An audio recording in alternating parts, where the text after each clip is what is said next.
Many of the most outlandish theories about the lands between actually predate the Golden Order itself, suggesting a deep, hidden history that shapes everything we think we know about Elden Ring's world. And if you've ever found yourself lying awake at 3 in the morning, wondering whether Marika was always a god, or something far stranger, whether the Erd tree is truly divine or parasitic, whether you, the tarnished, are even real or just a dream within a dream, then you've brushed against the edges of a mystery so vast and so layered that it encompasses not just the rise and fall of empires, but the very nature of reality in a universe where outer gods wage silent wars across dimensions, where time itself might be circular or broken or deliberately obscured, where every item description hints at truths that contradict the official history, and where the most dedicated players have spent thousands of hours excavating clues from architecture, dialogue, cut content, and the strange, haunting symbolism that permeates every corner of FromSoftware's most ambitious creation. These theories range from the plausible to the utterly bizarre, from careful academic reconstructions of a timeline the game deliberately fragments, to wild metaphysical speculation that treats the entire game as a philosophical thought experiment.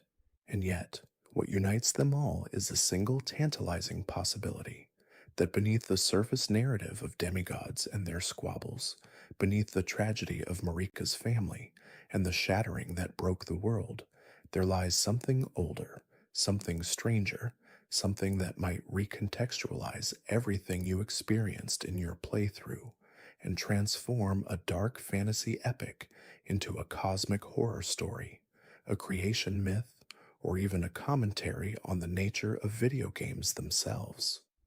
The lands between are not what they seem, and the more you dig into the lore, the more you realize that the game is not hiding its secrets so much as burying them in plain sight, scattering fragments of truth across item descriptions that most players will never read, environmental details that only the most observant will notice, and NPC dialogue that shifts and changes depending on when you trigger it, creating a narrative puzzle so complex that entire communities have formed around the sole purpose of trying to solve it.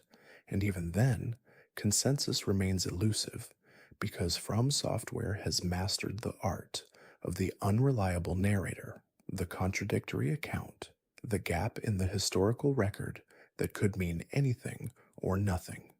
What if the Erd tree, that golden beacon that dominates the skyline and represents order and grace, is actually a foreign invader, a parasite that consumed whatever came before and rewrote history to make itself seem eternal? What if Marika, the god queen whose actions set the entire plot in motion, was never truly in control, but was herself a puppet of forces? Even she didn't fully understand.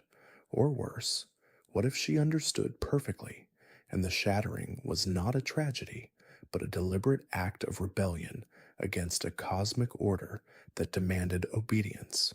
What if the outer gods, those vast and incomprehensible entities that lurk at the margins of the story, the frenzied flame that wants to burn everything, the formless mother that feeds on blood, the dark moon that Ranni serves, the scarlet rot that consumed Caelid, are not separate beings at all, but aspects of something even larger, fragments of the one great that existed before reality itself was divided into concepts and elements? What if the Crucible, that primordial soup of life from which all things emerged, is not ancient history, but something that still exists, something that the Golden Order has been desperately trying to suppress because it represents a truth too dangerous to acknowledge, that life is chaos, that mixture and blending are the natural state, and that the rigid hierarchies and pure bloodlines the Golden Order promotes are a lie?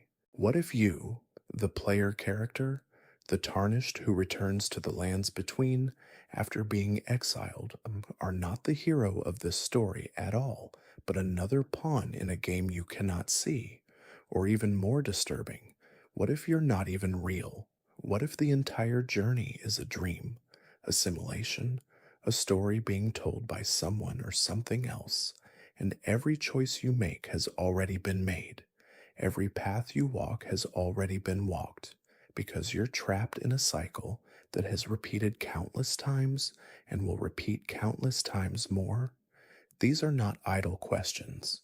These are theories that players have constructed with the kind of obsessive detail usually reserved for religious scholarship, building arguments from the ground up, citing specific item placements, analyzing the original Japanese text for nuances lost in translation, comparing Elden Ring's lore to the mythology of Dark Souls and Bloodborne to find recurring themes and symbols, debating whether FromSoftware intends these connections or whether the community is seeing patterns that don't exist. And yet the beauty of it all is that the game seems designed to encourage exactly this kind of speculation, to reward the player who reads every item, talks to every NPC, explores every corner, and still comes away with more questions than answers.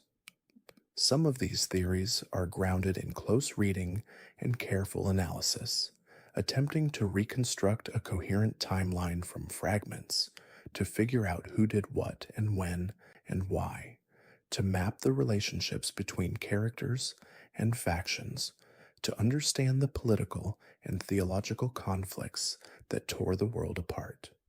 Others are wildly speculative, drawing on philosophy, psychology, quantum mechanics, Jungian archetypes, Gnostic theology, and every other conceptual framework imaginable to argue that Elden Ring is not just a story about a fantasy world, but a meditation on consciousness, identity, free will, the nature of divinity, the relationship between creator and creation, the inevitability of decay, the possibility of transcendence, and the question of whether meaning can exist in a universe that seems fundamentally hostile to life.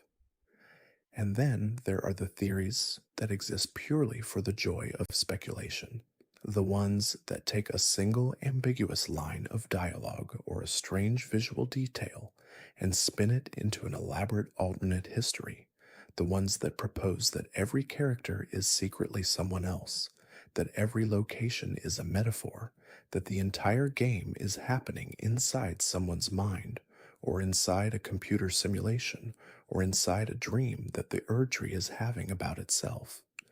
These theories have become a subculture unto themselves, a way for players to extend their experience of the game long after they've defeated the final boss and seen every ending, a way to keep exploring the lands between, not through gameplay, but through interpretation, analysis, and imagination.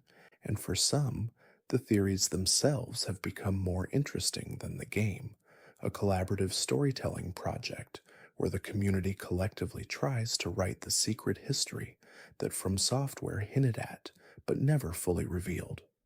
And perhaps, most remarkably, many of these theories, even the wildest ones, have a strange kind of internal logic, a way of making sense of details that otherwise seem random or contradictory, and while they can't all, before the golden light of the Erdtree ever graced the lands between, before the reign of Queen Marika the Eternal, before even the concept of gods, as we understand them, took form, there existed something far more ancient and far more strange. In this primordial era, before recorded history, and beyond the reach of even the most ancient scholars, the world existed in a state utterly alien to what we know today. This is the time of the One Great, the epic of the Crucible, and understanding it requires us to fundamentally reconsider everything we think we know about the origins of life itself. According to one of the most compelling theories surrounding Elden Ring's deepest mysteries, all life in the lands between, every creature that crawls, flies, swims, or walks, every being that possesses consciousness or merely exists, originated from a single, incomprehensibly vast entity known as the One Great. This was not a god in the sense that we would later come to understand divinity. The One Great was not a being that ruled over creation or commanded worship. Instead, it simply was. It existed as the totality of existence itself, an entity so fundamental that the very concept of separation, of individual beings distinct from one another, had not yet come into being.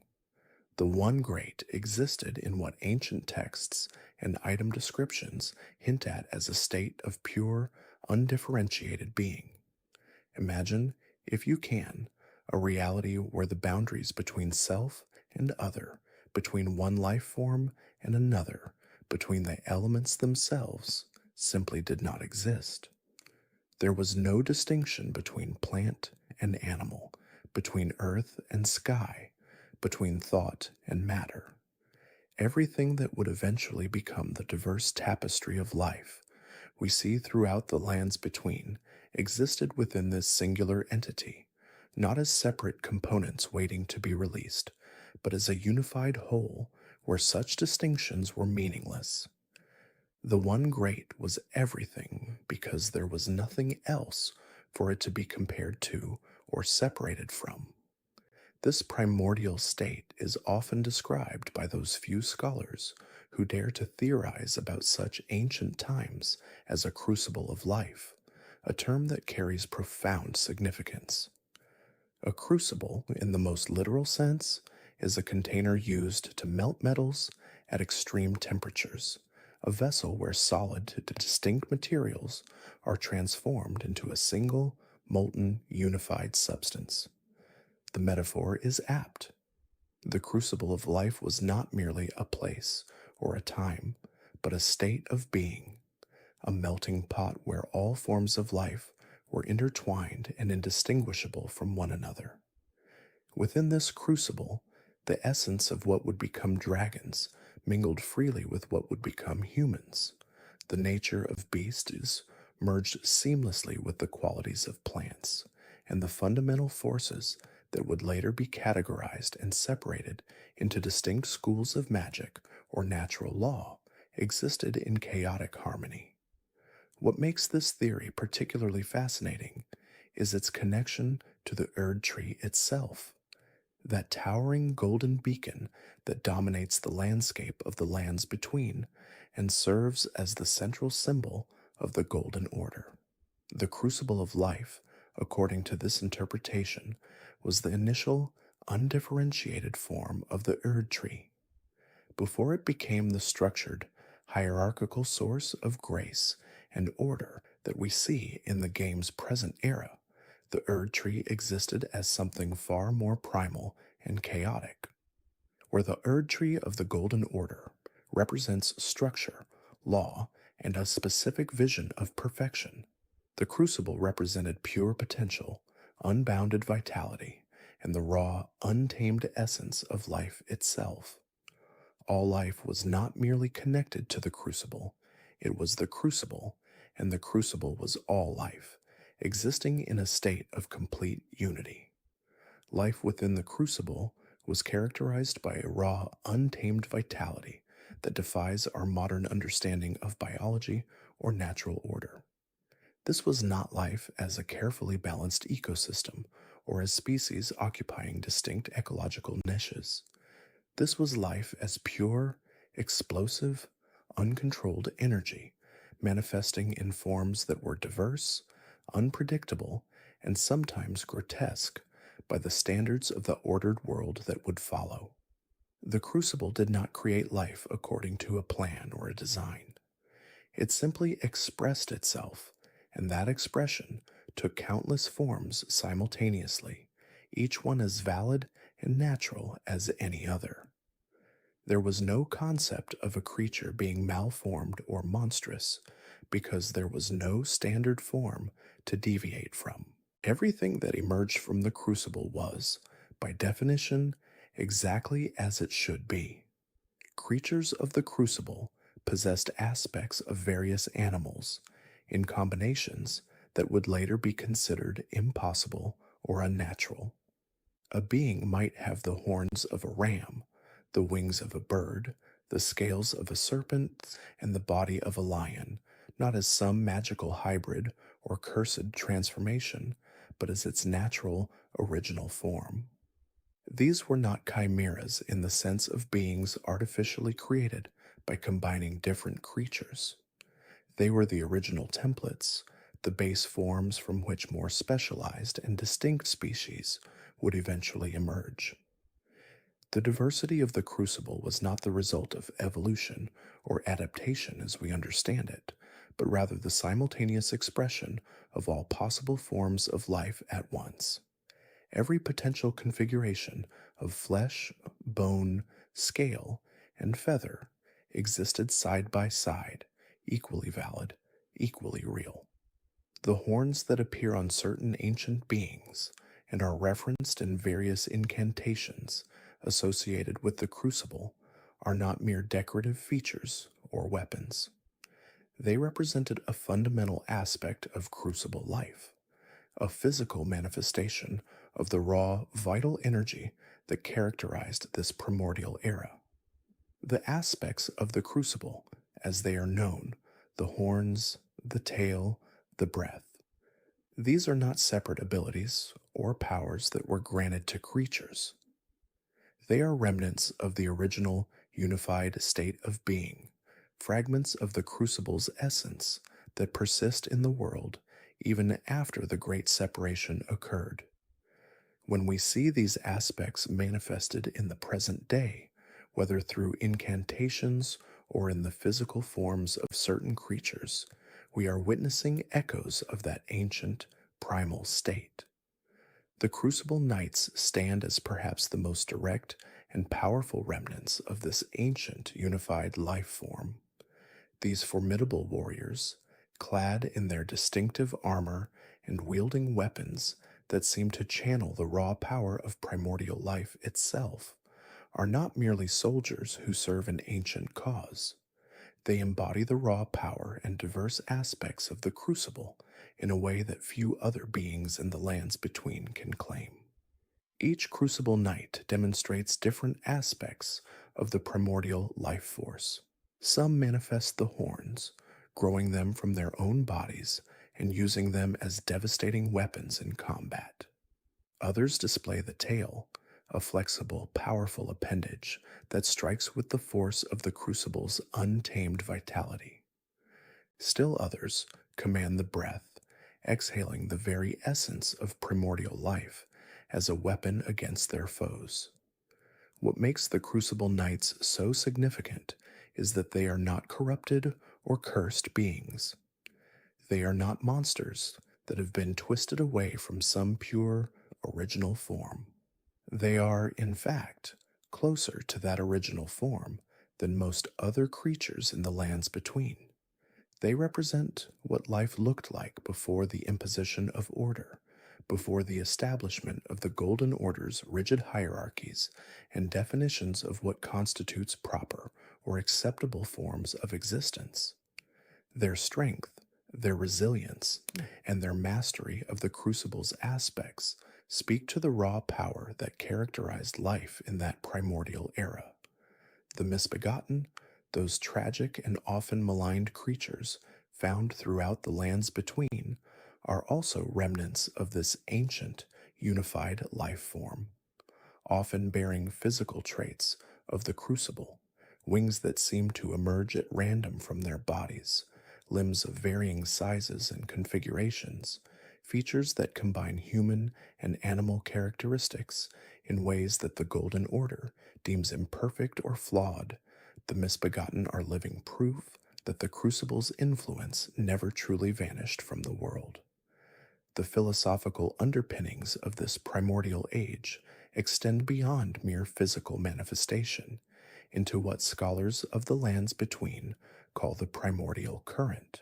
This concept represents the flow of life and energy in its most fundamental state, before it was channeled, directed, or codified by any external force. The primordial current was not simply magic or power as we understand it today. It was the raw essence of existence itself, flowing through all things without distinction between life and death, matter and spirit, order and chaos. This current moved through the crucible like blood through a body, sustaining the interconnected whole.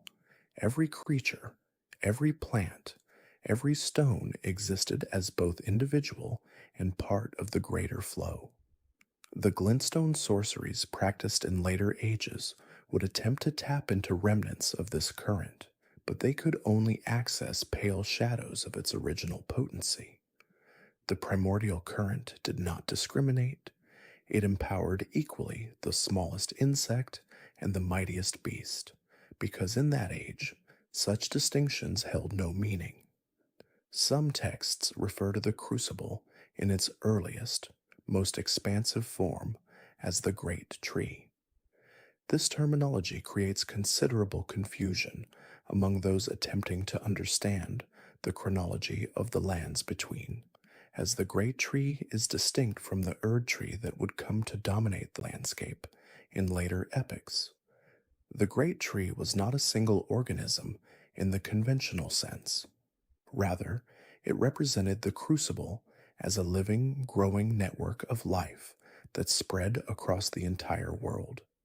Its roots, if they could be called that, extended through the very fabric of reality. Its branches reached into dimensions of existence that would later be closed off or forgotten, where the Erd Tree would eventually stand as a symbol of imposed order and hierarchy. The Great Tree embodied organic, chaotic growth without purpose or direction beyond expansion and interconnection. The terminology likely arose from early attempts to describe something fundamentally indescribable, a cosmic entity so vast and alien that the familiar image of a tree provided the only adequate metaphor. During or shortly after this primordial era, the ancient dragons emerged as one of the first distinct forms of life to separate themselves from the crucible's undifferentiated mass. These beings were not dragons, as the term would later be understood. The ancient dragons embodied a form of power that predated the distinctions between physical and magical, temporal and eternal. Their scales were said to be formed from compressed time itself, granting them a kind of immortality that differed fundamentally from the deathlessness imposed by later divine intervention. Placidusax, who would eventually become Elden Lord in an age long before Godfrey, was among these ancient dragons. The ancient dragons did not rule through conquest or subjugation. Their authority emerged naturally from their embodiment of primordial principles. They commanded lightning, but this was not the gold-tinged lightning that would later be associated with Godwyn and the Golden Order. Ancient dragon lightning was red, crackling with the raw, unrefined energy of the storm itself. This red lightning represented power, unfiltered by ideology or purpose, pure destructive and creative force in equal measure. The ancient dragons built Farum Azula, a civilization that existed partially outside normal time, floating in a space between moments. Even in ruins, Farum Azula demonstrates architectural and metaphysical principles that later ages could not replicate or fully comprehend. As various forms began to crystallize out of the crucible's chaos, certain forces emerged that sought not evolution or diversification, but a return to the original state of unity. Chief among these was the Frenzied Flame, theorized by some scholars to be a direct manifestation of the One Great's desire to undo the separation that had begun to fragment existence. The Frenzied Flame is not merely destructive in the conventional sense. Its purpose is not to kill or harm, but to melt away all distinction, to burn down the boundaries between self and other, to return everything to the primordial soup from which it emerged. The Three Fingers, the entity that serves as the Frenzied Flame's primary conduit in the current age, preaches a gospel of despair that frames all separation as suffering. According to this philosophy, the original sin was not disobedience or pride, but the very act of becoming distinct, of developing individual consciousness, separate from the whole. The Frenzied Flame offers release from the burden of individual existence, promising a return to the blissful unconsciousness of total unity. This makes it perhaps the most dangerous force in the lands between, because it does not seek to conquer or rule, but to unmake reality itself.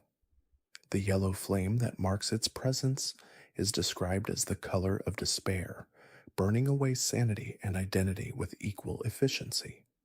Another outer god, the Formless Mother, represents a parallel or perhaps opposing interpretation of the primordial state, where the frenzied flame seeks to return all to undifferentiated unity through annihilation of boundaries. The Formless Mother embodies a return to the primordial through dissolution of form while maintaining some essence of individual experience. The Formless Mother exists beyond conventional space, in a realm where physical bodies are unnecessary burdens. Her followers, particularly Mog, Lord of Blood, seek to achieve communion with her through the shedding and sharing of blood.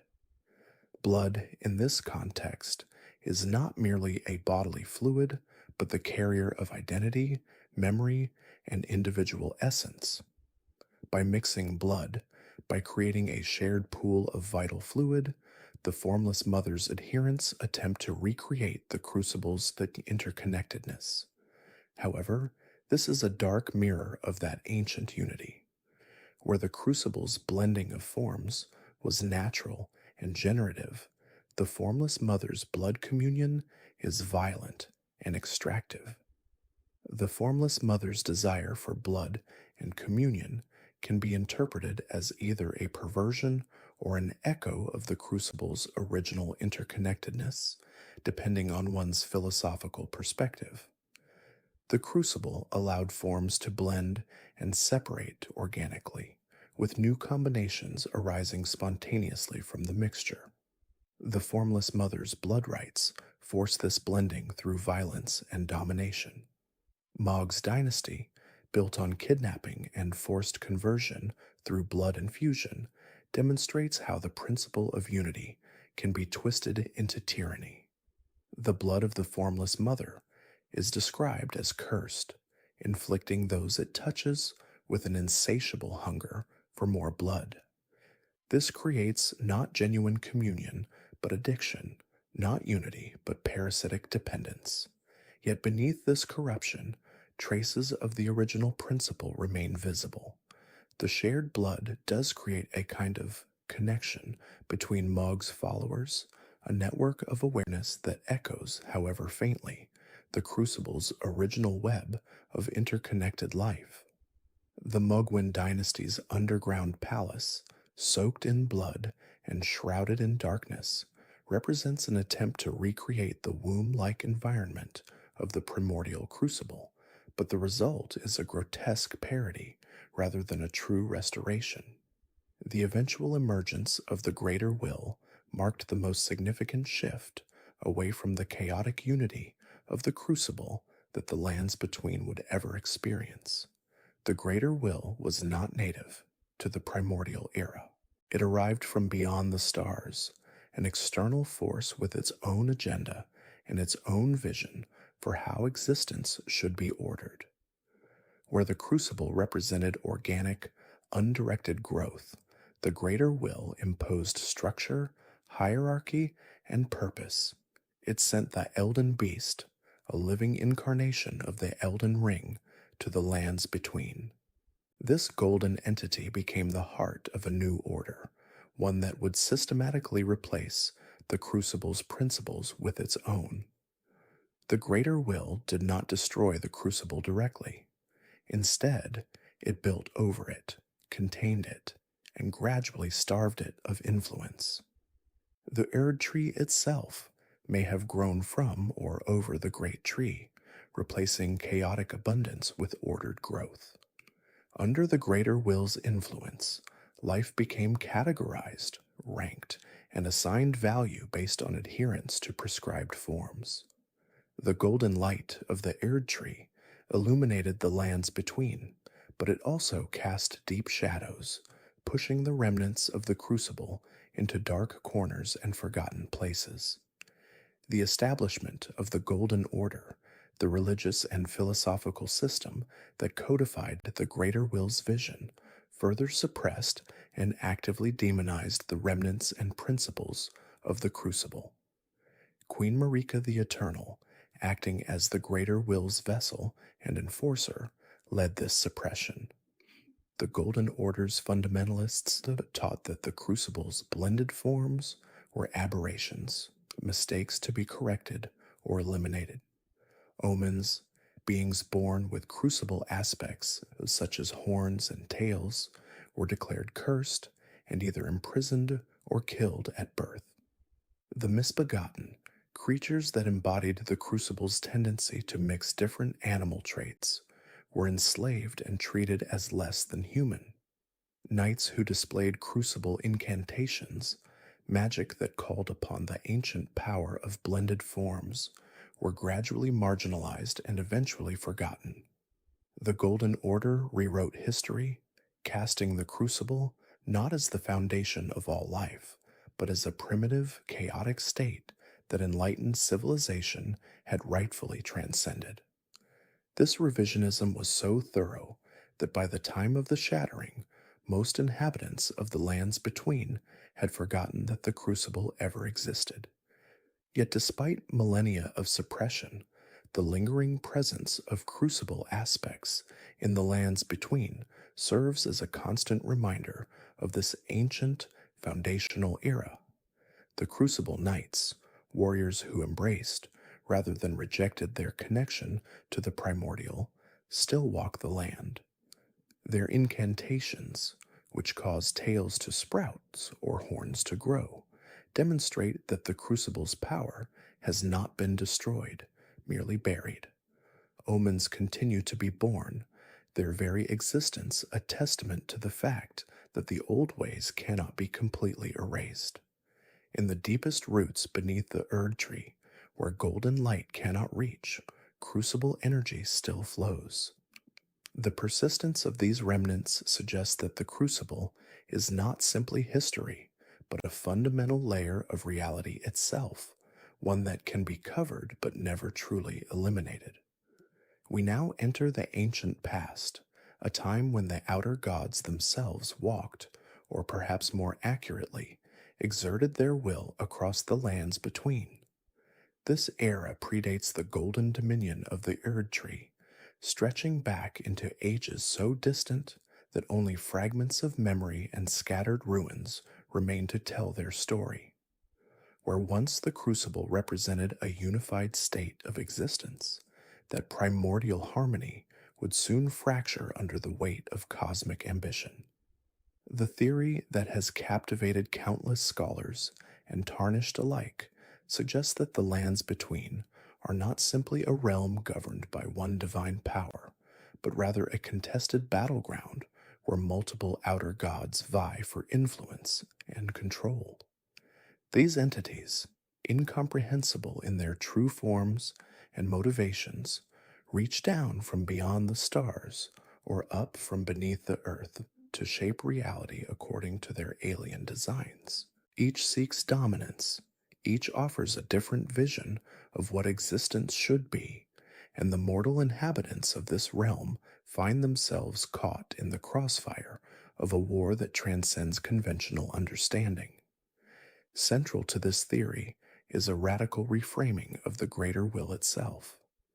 For much of recorded history in the lands between, the greater will has been presented as the supreme cosmic force, the ultimate arbiter of order and the source of all grace. The Golden Order, that intricate system of laws and metaphysical principles that governed the age of Queen Marika was said to flow directly from the Greater Will's design. Yet this theory proposes something far more unsettling. The Greater Will is merely one outer god among many, neither the most powerful nor necessarily the most benevolent. It simply happened to achieve dominance during a particular epoch, establishing its influence through the Elden Ring and the Golden Order. But dominance is not permanence, and the Greater Will's grip on reality may be far more tenuous than its followers ever imagined. The evidence for this multiplicity of cosmic powers becomes apparent when we examine the other outer gods that have left their marks upon the world. Consider the Frenzied Flame, that terrible force of yellow chaos that seeks not merely to conquer or reshape existence, but to burn it all away.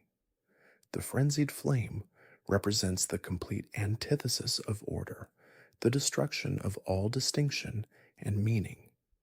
Where the Greater Will seeks to impose structure and hierarchy, dividing the world into categories and castes, the Frenzied Flame would melt everything back into an undifferentiated state, not of harmonious unity like the Crucible, but of absolute annihilation. This is not simply a philosophy or a magical force. The Frenzied Flame operates with intention, with desire, with the hallmarks of a consciousness that exists beyond mortal comprehension.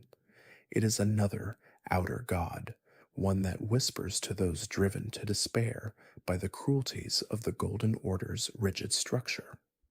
Then there is the god of rot, that entity responsible for the Scarlet Plague that has devastated entire civilizations. This is not merely a disease in the conventional sense. The scarlet rot transforms and corrupts, turning vibrant life into putrid decay, yet it does so with a terrible vitality of its own. The rot spreads with purpose, with an almost predatory intelligence. It claimed the ancient city of Elphael before millennia was ever born, suggesting that this outer god's influence stretches back through countless generations. The god of rot offers its own twisted form of immortality, a state of eternal decay that is neither true death nor authentic life. Millennia, the blade of Miquella, carries this god's curse within her very flesh, and with each bloom of the scarlet flower, she becomes less herself and more a vessel for this cosmic entity's will. The fell god presents yet another face of cosmic power. This outer god of fire was worshipped by the fire giants in the frozen mountaintops of the giants, those towering beings who tended the flame of ruin. The fell god's fire is not the gentle warmth of a hearth, or even the destructive but natural force of a wildfire. It is a primordial flame that predates the Erd tree, a fire that could burn the world itself to ash. The fire giants served as the keepers and wielders of this power, and their civilization thrived in devotion to their god. The fell god's influence manifested physically in its followers, the single eye that marks the giants' torsos serving as a constant reminder of their divine patron. This was a god of raw, elemental destruction, but also of survival and endurance in the harshest environments imaginable. These outer gods did not simply observe from afar. The theory suggests that Marika's own actions, including the pivotal shattering of the Elden Ring, may have been influenced or outright manipulated by these cosmic entities. Was Marika truly acting of her own free will when she took up her hammer and shattered the source of the Golden Order's power? Or was she a puppet dancing on strings held by forces she could not fully comprehend?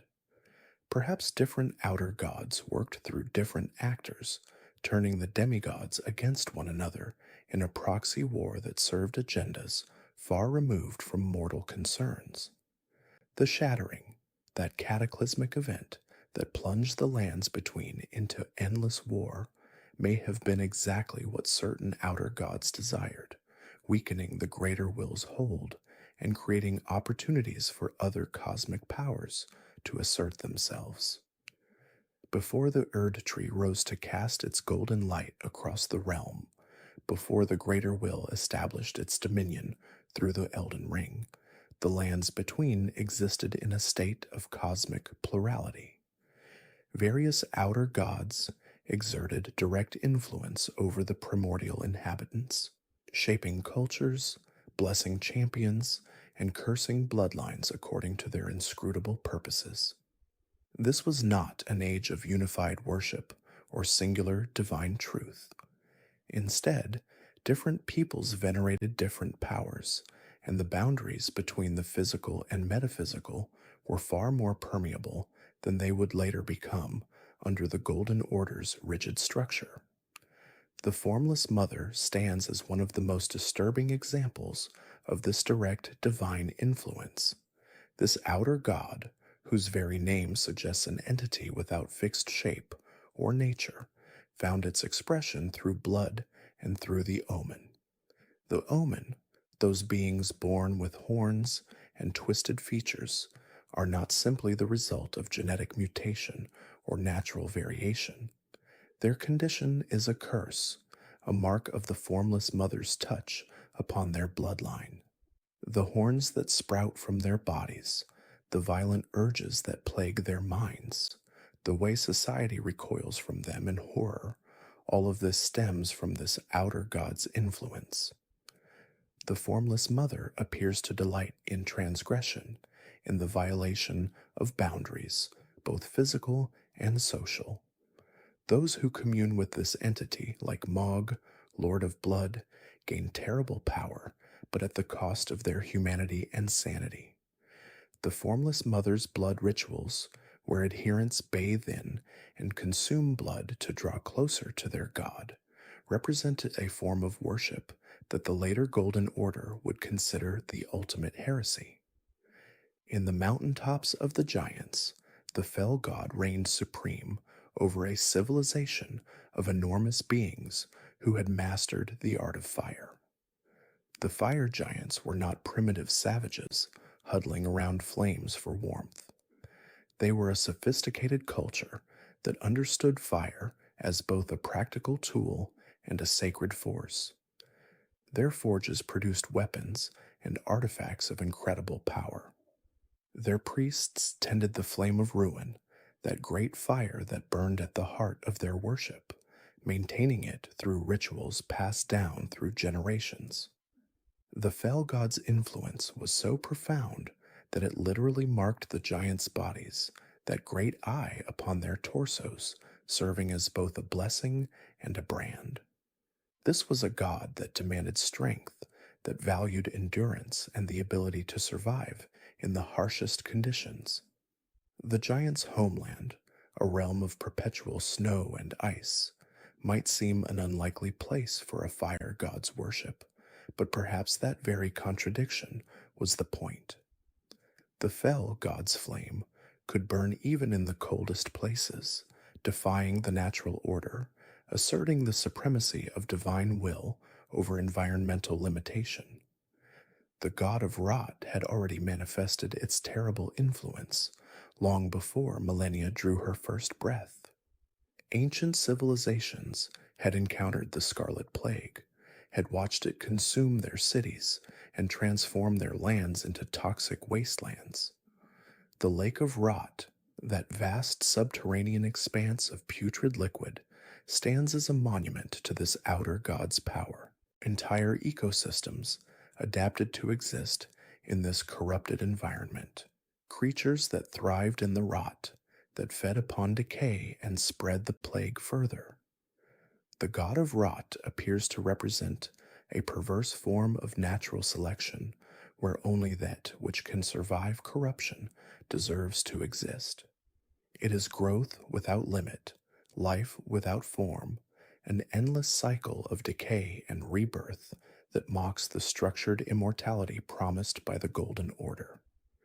The ancient priests who worshipped this entity understood that rot is not simply destruction.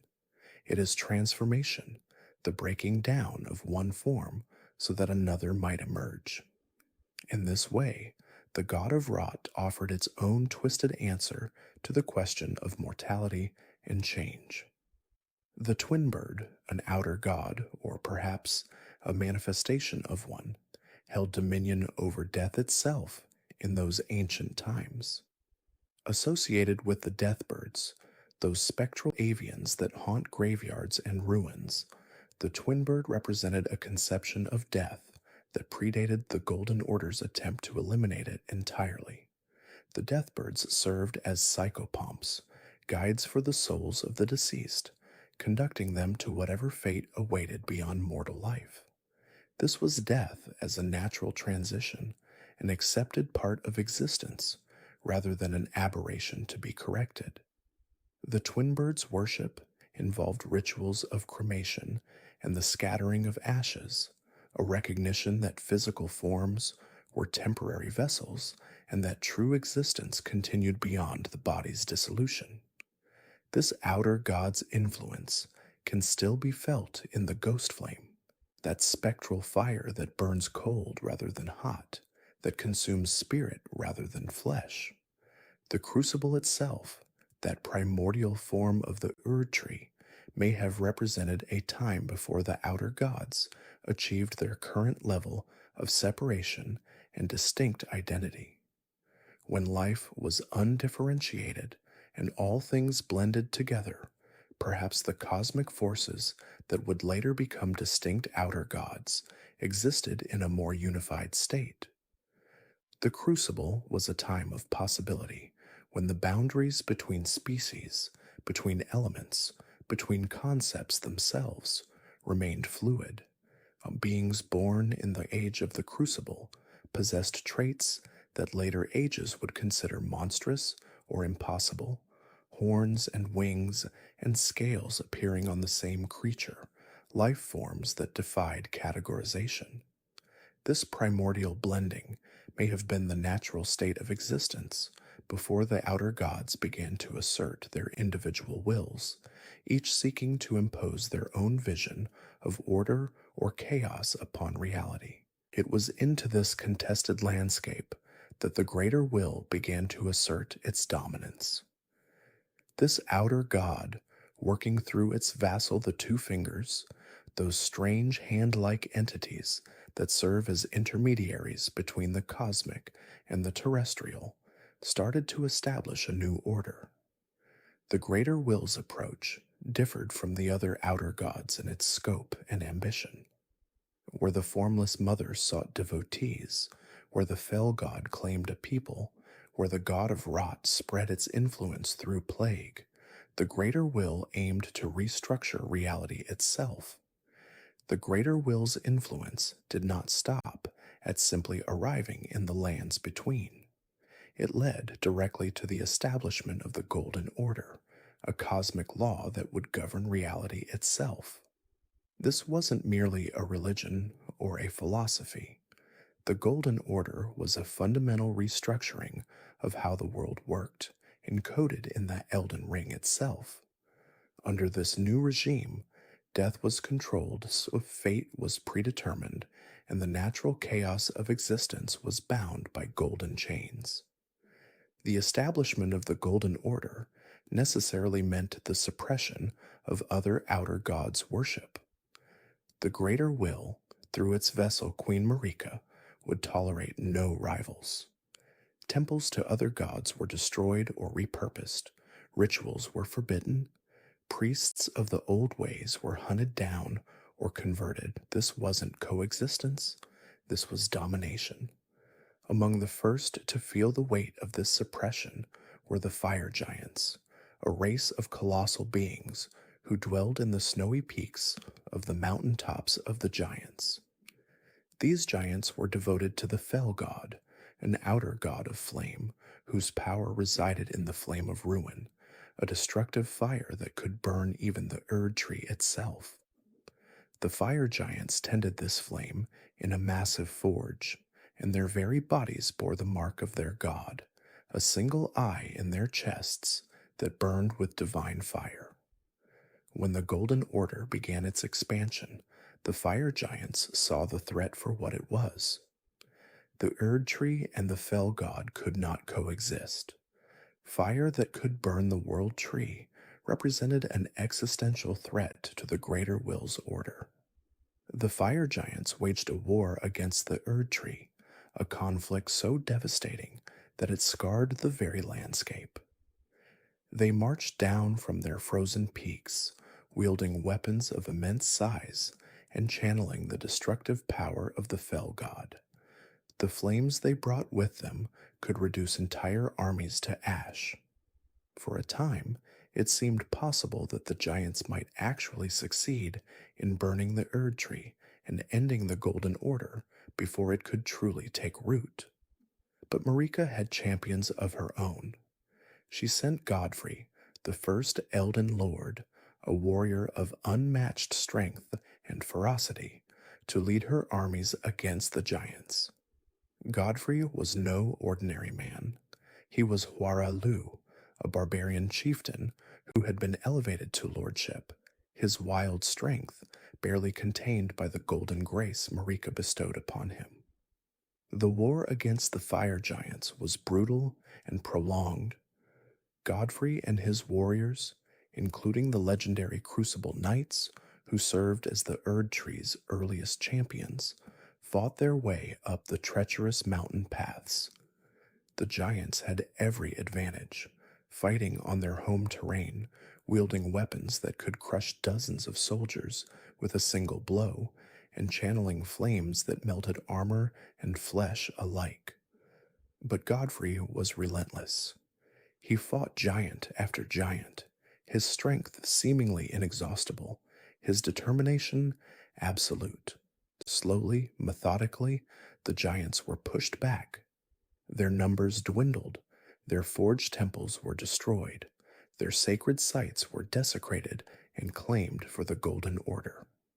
Ultimately, the fire giants were defeated.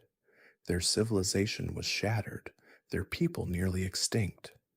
But Marika understood that simply killing all the giants wasn't enough. The flame of ruin still burned in their forge atop the mountain, and as long as it burned, the Fell God could never be truly vanquished. The flame needed a keeper, someone to tend it and ensure it never went out, but also someone who could never allow it to be used against the Erd Tree. So Marika cursed the last fire giant, the sole survivor of his race, to an eternal duty. He would tend the flame of ruin forever, keeping it alive but contained, preventing the Fell God's full resurgence, while also ensuring the flame never died completely. It was a perfect prison, a curse that turned the giant into the jailer of his own god's power. The last fire giant would stand alone in that frozen wasteland for ages uncounted, maintaining the very flame that represented everything he had lost. The Crucible Knights, who fought in this war and in other early campaigns for the Erd Tree, were themselves evidence of a strange truth. These champions bore aspects of the primordial crucible, the chaotic blending of all life that existed before the Greater Will imposed its order. Their armor sprouted horns and tails, their incantations called upon bestial features, growing wings or breathing dragon fire. They were touched by something older than the Golden Order itself, a time before strict divine separation when all life was mixed together in a primal soup of possibility. That Marika's own champions carried these marks hinted at a complicated truth. The Golden Order hadn't emerged from nothing. It had been built on top of something older, something wilder, and traces of that primordial chaos still lingered even in the Erd Tree's most devoted servants. Over time, as the Golden Order became more rigid and more pure, these crucible aspects would come to be seen as imperfections, as shameful reminders of a more primitive age. But in these early days, they were simply the way things were, the influence of the god of rot, that entity of decay and scarlet corruption was contained for a time as well, perhaps through ancient rituals or the power of the nascent Erdtree. Deep beneath the lands between, in a place that would later be known as the Lake of Rot, the influence of this outer god festered and grew. The god of Rot represented entropy itself, the inevitable decay of all things, the return of complex order to simple chaos.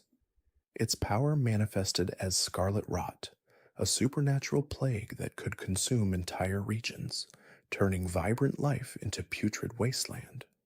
Some scholars believe that ancient civilizations, perhaps the people who would become the Nox or the ancestors of the eternal cities, performed great rituals to contain this rot, sealing it away in the depths where it could harm no one. Others theorize that the Erdtree itself, as it grew and spread its roots throughout the lands between, acted as a natural barrier, its golden light and life-giving sap counteracting the rot's decay. Whatever the method, the containment was successful, at least for an age. The god of rot remained imprisoned, its influence limited to the deepest places, waiting for a vessel or a champion to carry its plague back to the surface. The Frenzied Flame, an outer god of chaos and madness, lay dormant beneath the lands between, awaiting an opportunity to consume all. Unlike the other outer gods, who seemed to have specific domains or goals, the Frenzied Flame desired only one thing: the complete and utter annihilation of all distinction, all separation, all individuality. It wanted to melt everything back into the primordial one, to end the mistake of division and return all things to a state of unified chaos. The Frenzied Flame was buried deep, far beneath even the deepest roots of the Erdtree, in a place of ancient stone and older madness. It whispered to those who suffered, promising an end to pain through the end of everything. Its influence was subtle in these early ages, barely a whisper, but it was patient. The Frenzied Flame could wait. It had all the time in the world, because eventually someone would be desperate enough or broken enough to seek it out and become its Lord of Chaos. The outer god of the stars, or a similar cosmic entity, influenced the fate of the Carian royal family and their astrologers. Far to the north of the lands between, in the region of Liurnia, a different kind of power held sway. The Carian royal family were masters of glintstone sorcery, magic derived from the stars themselves. They studied the night sky, charting the movements of celestial bodies, reading fate in the patterns of distant lights. Their astrologers understood that the stars controlled destiny, that the movements of heavenly bodies determined the course of events in the world below. This wasn't superstition. In the lands between, astrology was a real and measurable force. When the stars moved, fate changed. When they were held still, destiny was frozen. The Carian's connection to the stars suggested the influence of an outer god, some cosmic entity that dwelt in the void between worlds, that spoke through the light of distant suns.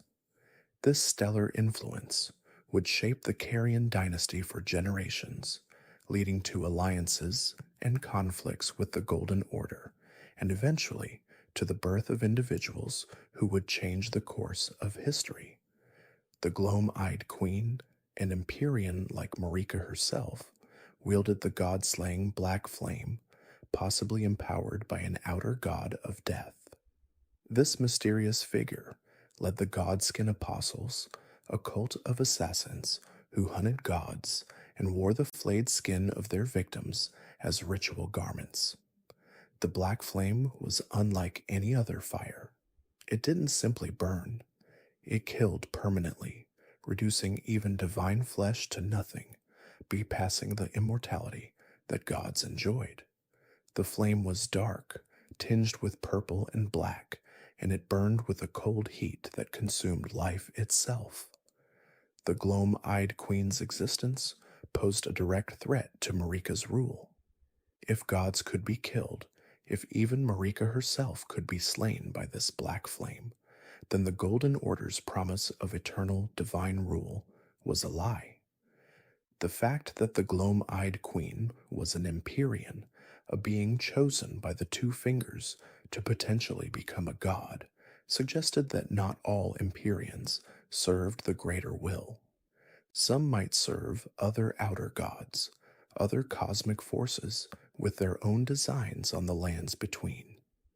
The outer god of death that may have empowered the gloam-eyed queen represented a natural counterbalance to the greater will's attempt to control death through the Golden Order. Marika's ascension to godhood and the establishment of the Golden Order marked a significant shift in the balance of power among the outer gods. Before Marika, the outer gods existed in a kind of equilibrium, each with their own sphere of influence, their own cults and champions, none able to fully dominate the others. Marika changed that by becoming the vessel of the Elden Ring, by establishing the Golden Order as the fundamental law of reality. She tipped the scales decisively in favor of the greater will. The other outer gods found themselves pushed to the margins, their worship suppressed, their influence waning. This wasn't just a political change or a religious reformation. It was a cosmic realignment, a rewriting of the rules that governed existence itself.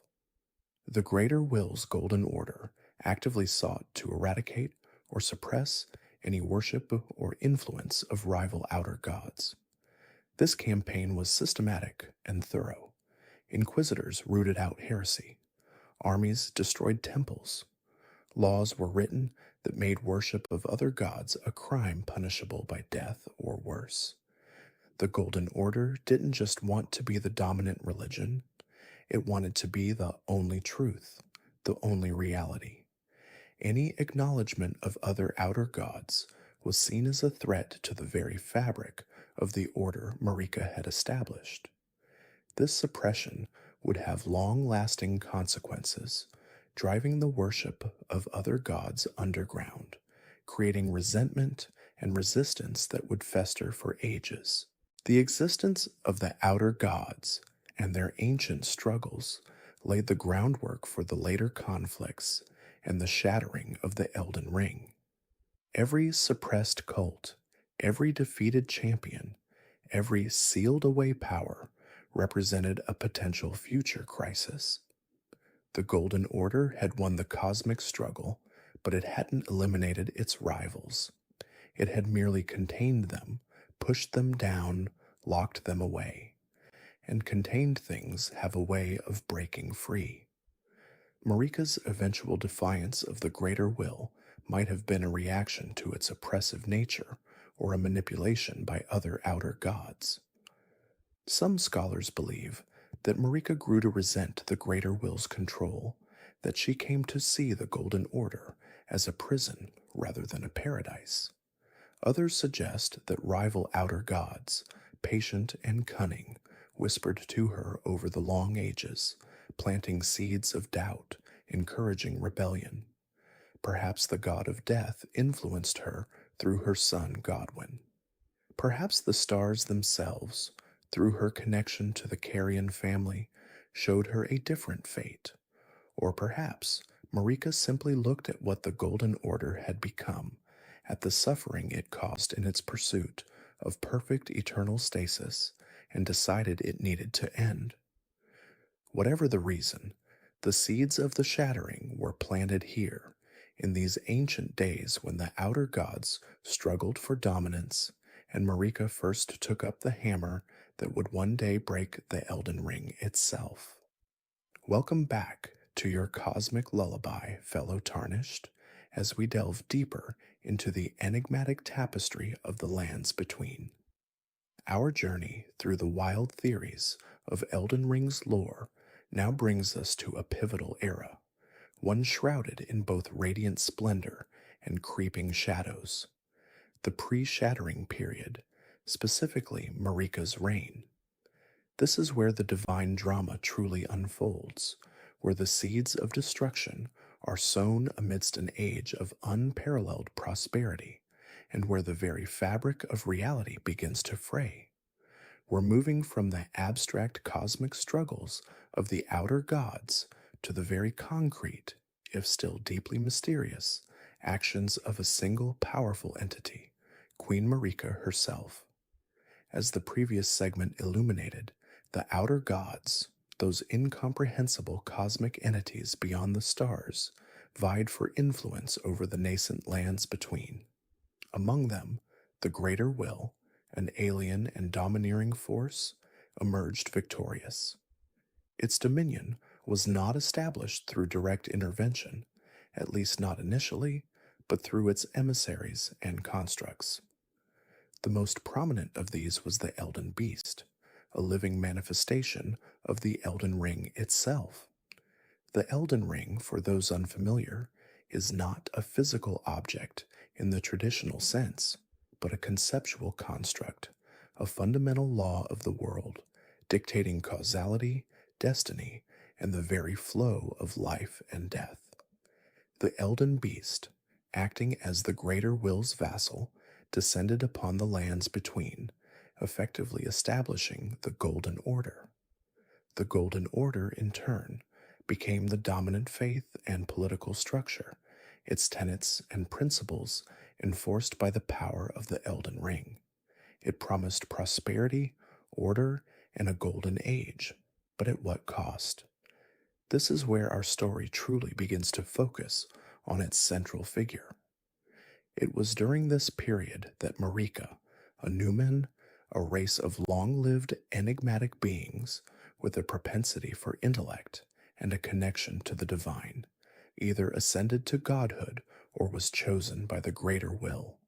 The exact circumstances of her elevation remain a subject of fervent debate among scholars and theorists alike. Was she a willing participant, a devout follower who earned her divine status?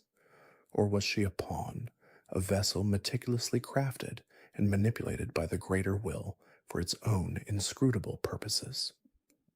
Regardless of the initial impetus, Marika became the vessel of the Elden Ring, intrinsically linked to its power and its laws. This meant that she, and by extension the Greater Will, held ultimate authority over the lands between. Her word was law, backed by the very fabric of existence. She became Marika the Eternal, Queen Marika, the figurehead of the Golden Order's ascendancy. With her newfound divine status and immense power, Marika needed a consort, a champion, to lead her armies and solidify her earthly dominion. This role fell to Godfrey, the first Elden Lord. Godfrey, a formidable warrior, a chieftain of the Badlands, and a figure of immense strength and charisma, was a perfect counterpoint to Marika's divine grace. Together, they formed a formidable partnership, a divine queen and her warrior king. Their union marked the beginning of the Golden Order's aggressive expansion. Under their combined leadership, the Golden Order embarked on a series of brutal wars of conquest. They subjugated the various tribes and civilizations that had previously flourished in the lands between. The giants of the mountain tops of the giants, with their ancient fire-worshipping traditions, were all but annihilated. The dragons, once proud rulers of the skies, were brought to heel, their ancient capital of Farum Azula transformed into a crumbling relic. Even the Carrion royal family, with their mastery of glintstone sorcery, were eventually brought into the fold, albeit through more diplomatic means, a marriage between Radagon and Rennala. These conquests were not merely about territorial expansion. They were about imposing the Golden Order's singular truth, stamping out any dissenting beliefs or practices. From the union of Marika and Godfrey, a new lineage of powerful beings emerged, the demigods.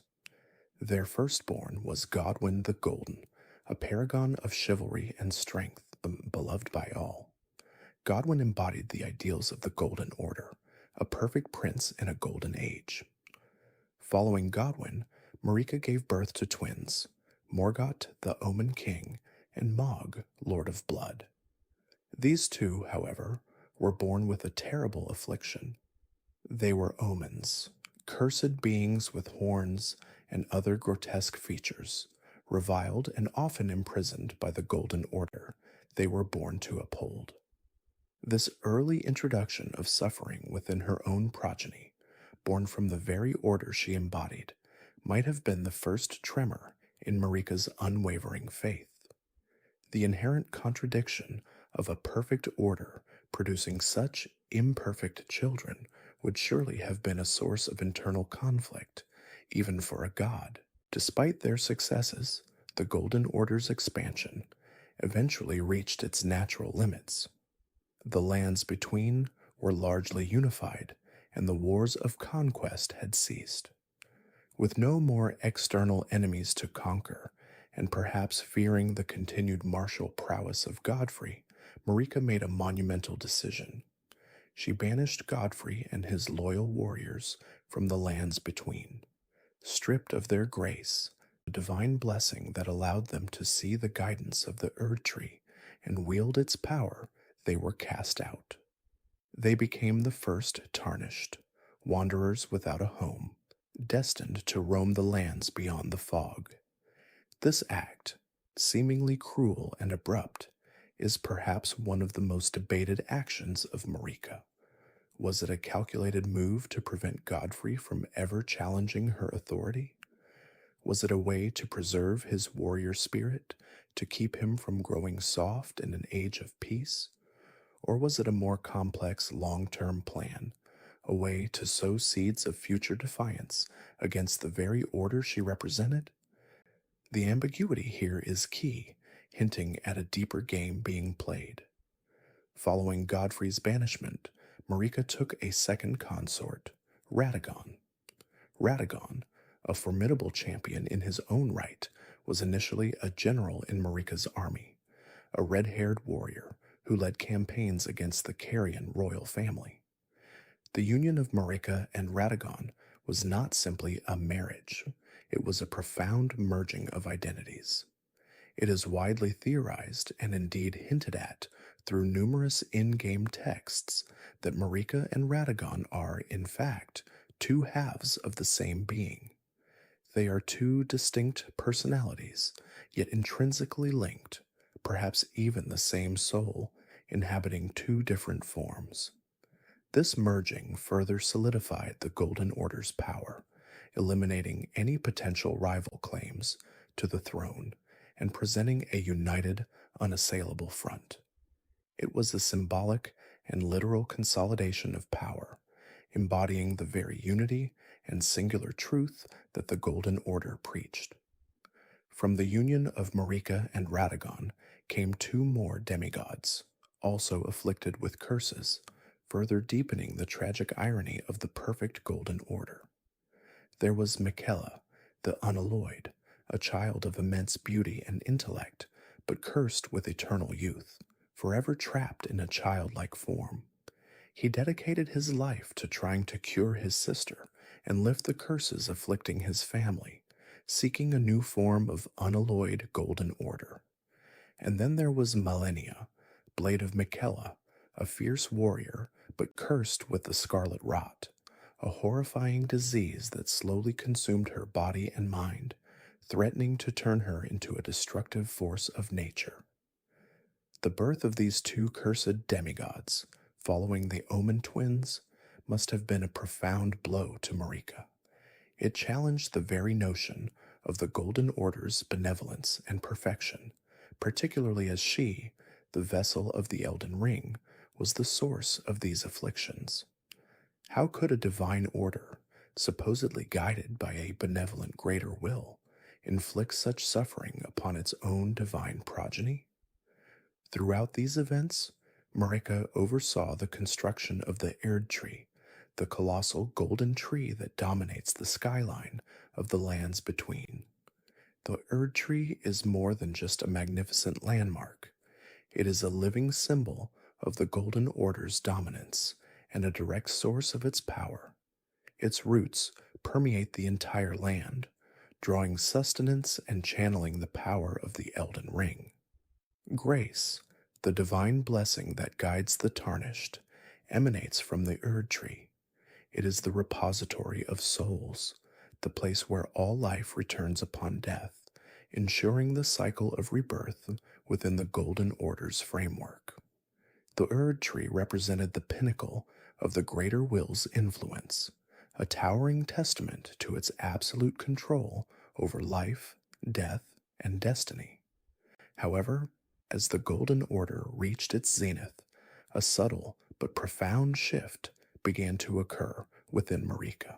The suffering of her children, the rigid dogma of the Golden Order, and the perceived limitations imposed by the Greater Will began to sow seeds of doubt and resentment within her. She, who was the vessel of the Elden Ring, began to question the very entity that had granted her power. Was the Greater Will truly benevolent, or was it merely a cosmic overlord imposing its will without regard for the individual suffering it caused? The curses afflicting her children, particularly the scarlet rot that ravaged millennia, might have been a catalyst. The omens, her firstborn twins, imprisoned and reviled, also presented a stark contradiction to the Golden Order's ideals of perfection. Marika, deeply connected to the very laws of the world through the Elden Ring, would have understood the implications of these curses, not as random misfortunes, but as intrinsic flaws within the system itself. This growing disillusionment led Marika to a radical and dangerous path. She began to secretly plot against the Greater Will. This was not an overt rebellion, but a clandestine manipulation of events, a subtle undermining of the very foundations she had helped to build. Her goal, it is theorized, was to weaken the Greater Will's hold over the lands between, to free herself and her world from its suffocating embrace. This could explain her seemingly contradictory actions, such as the banishment of Godfrey, which effectively created the tarnished, potential agents of change. It could also explain her later, more overt act of shattering the Elden Ring, an act that would plunge the lands between into chaos, but also break the Greater Will's absolute dominion. Her motivations were complex, perhaps a mixture of maternal love for her cursed children, a desire for true freedom, and a growing understanding of the oppressive nature of the Golden Order.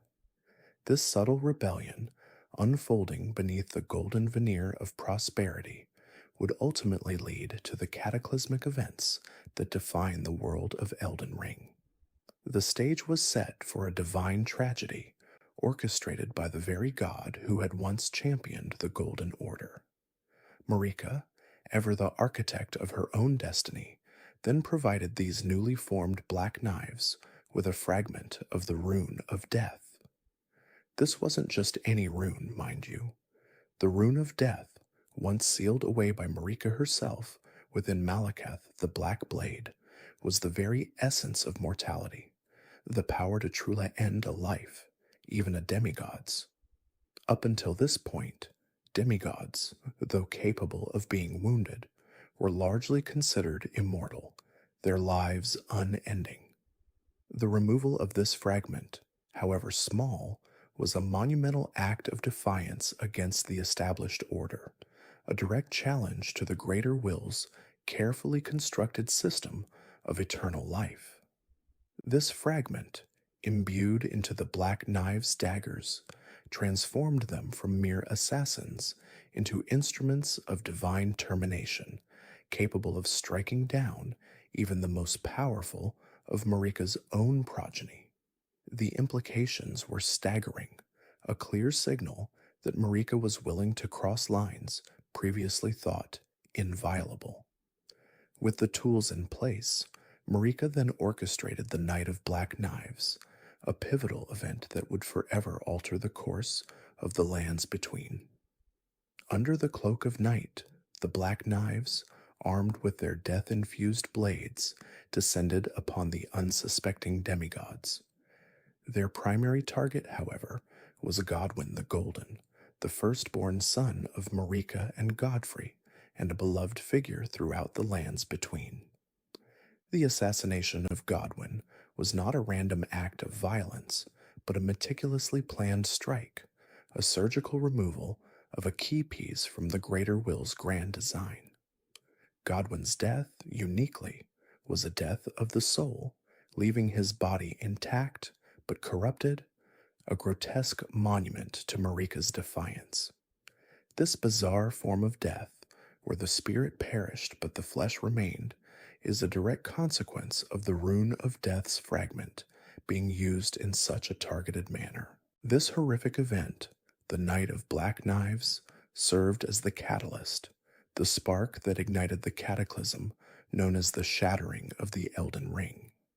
The shockwaves of Godwyn's demise reverberated across the land, tearing at the very fabric of reality.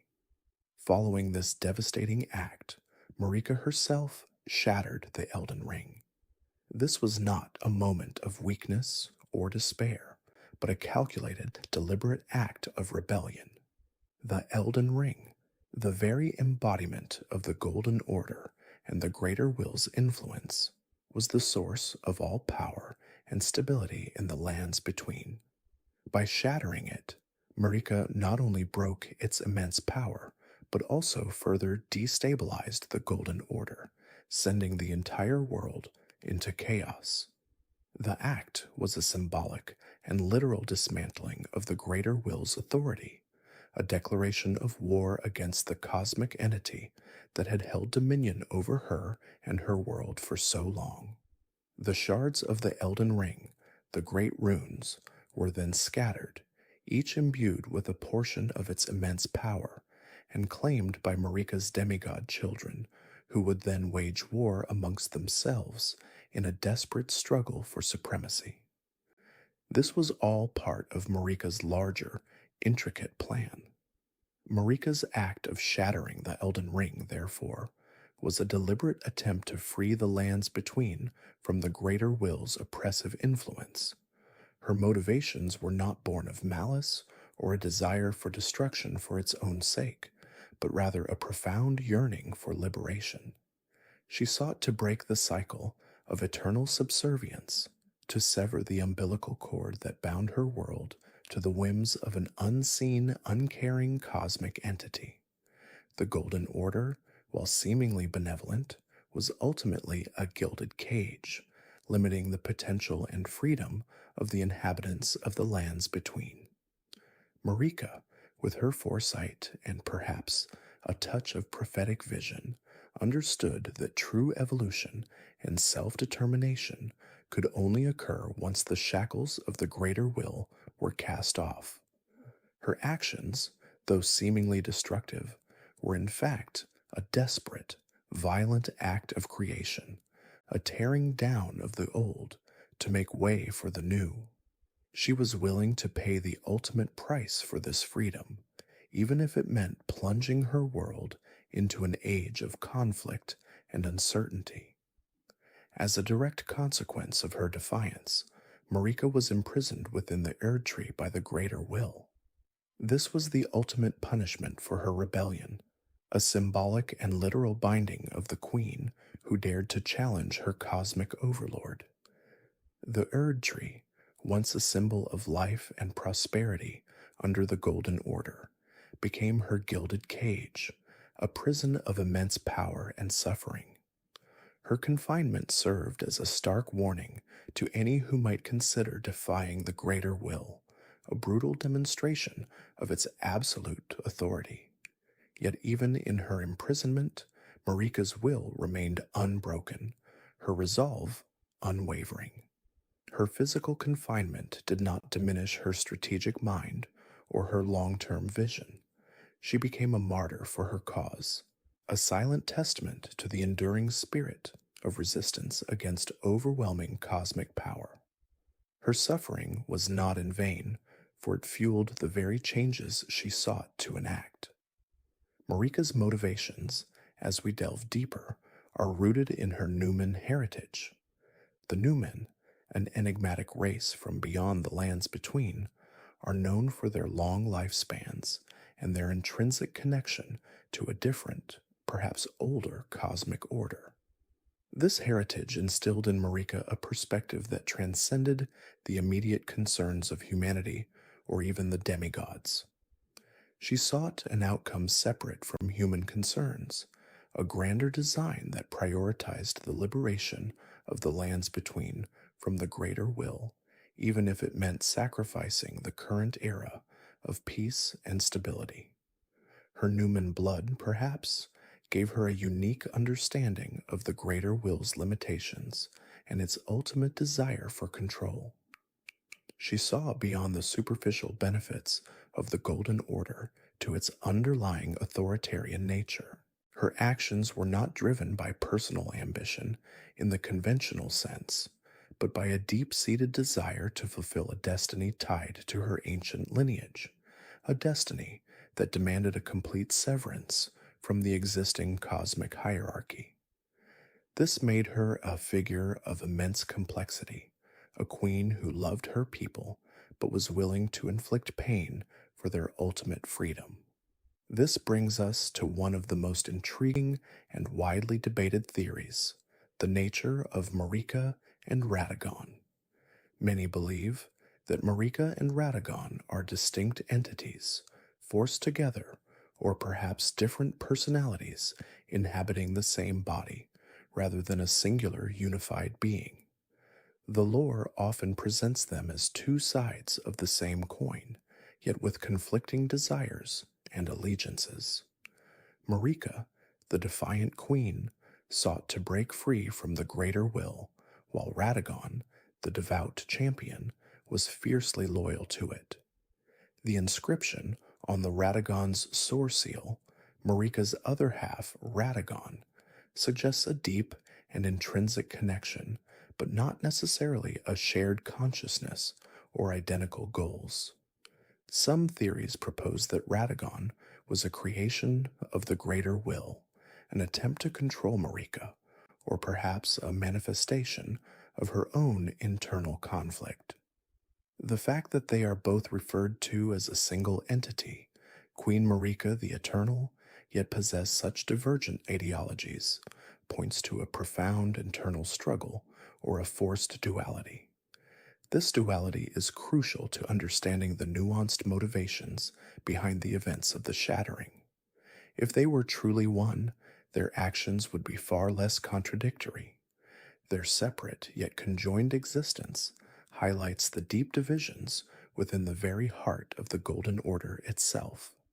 Finally, Marika initiates the return of the Tarnished, including Godfrey, as part of her long-term plan for a new age, free from the greater will. The Tarnished, once exiled from the lands between and stripped of the Erdtree's grace, were Marika's chosen instruments of change. She knew that to truly break free, a new champion, unburdened by the existing order, would be needed. Godfrey, her former consort and the first Elden Lord, was a natural choice, a powerful warrior whose ambition and strength were legendary.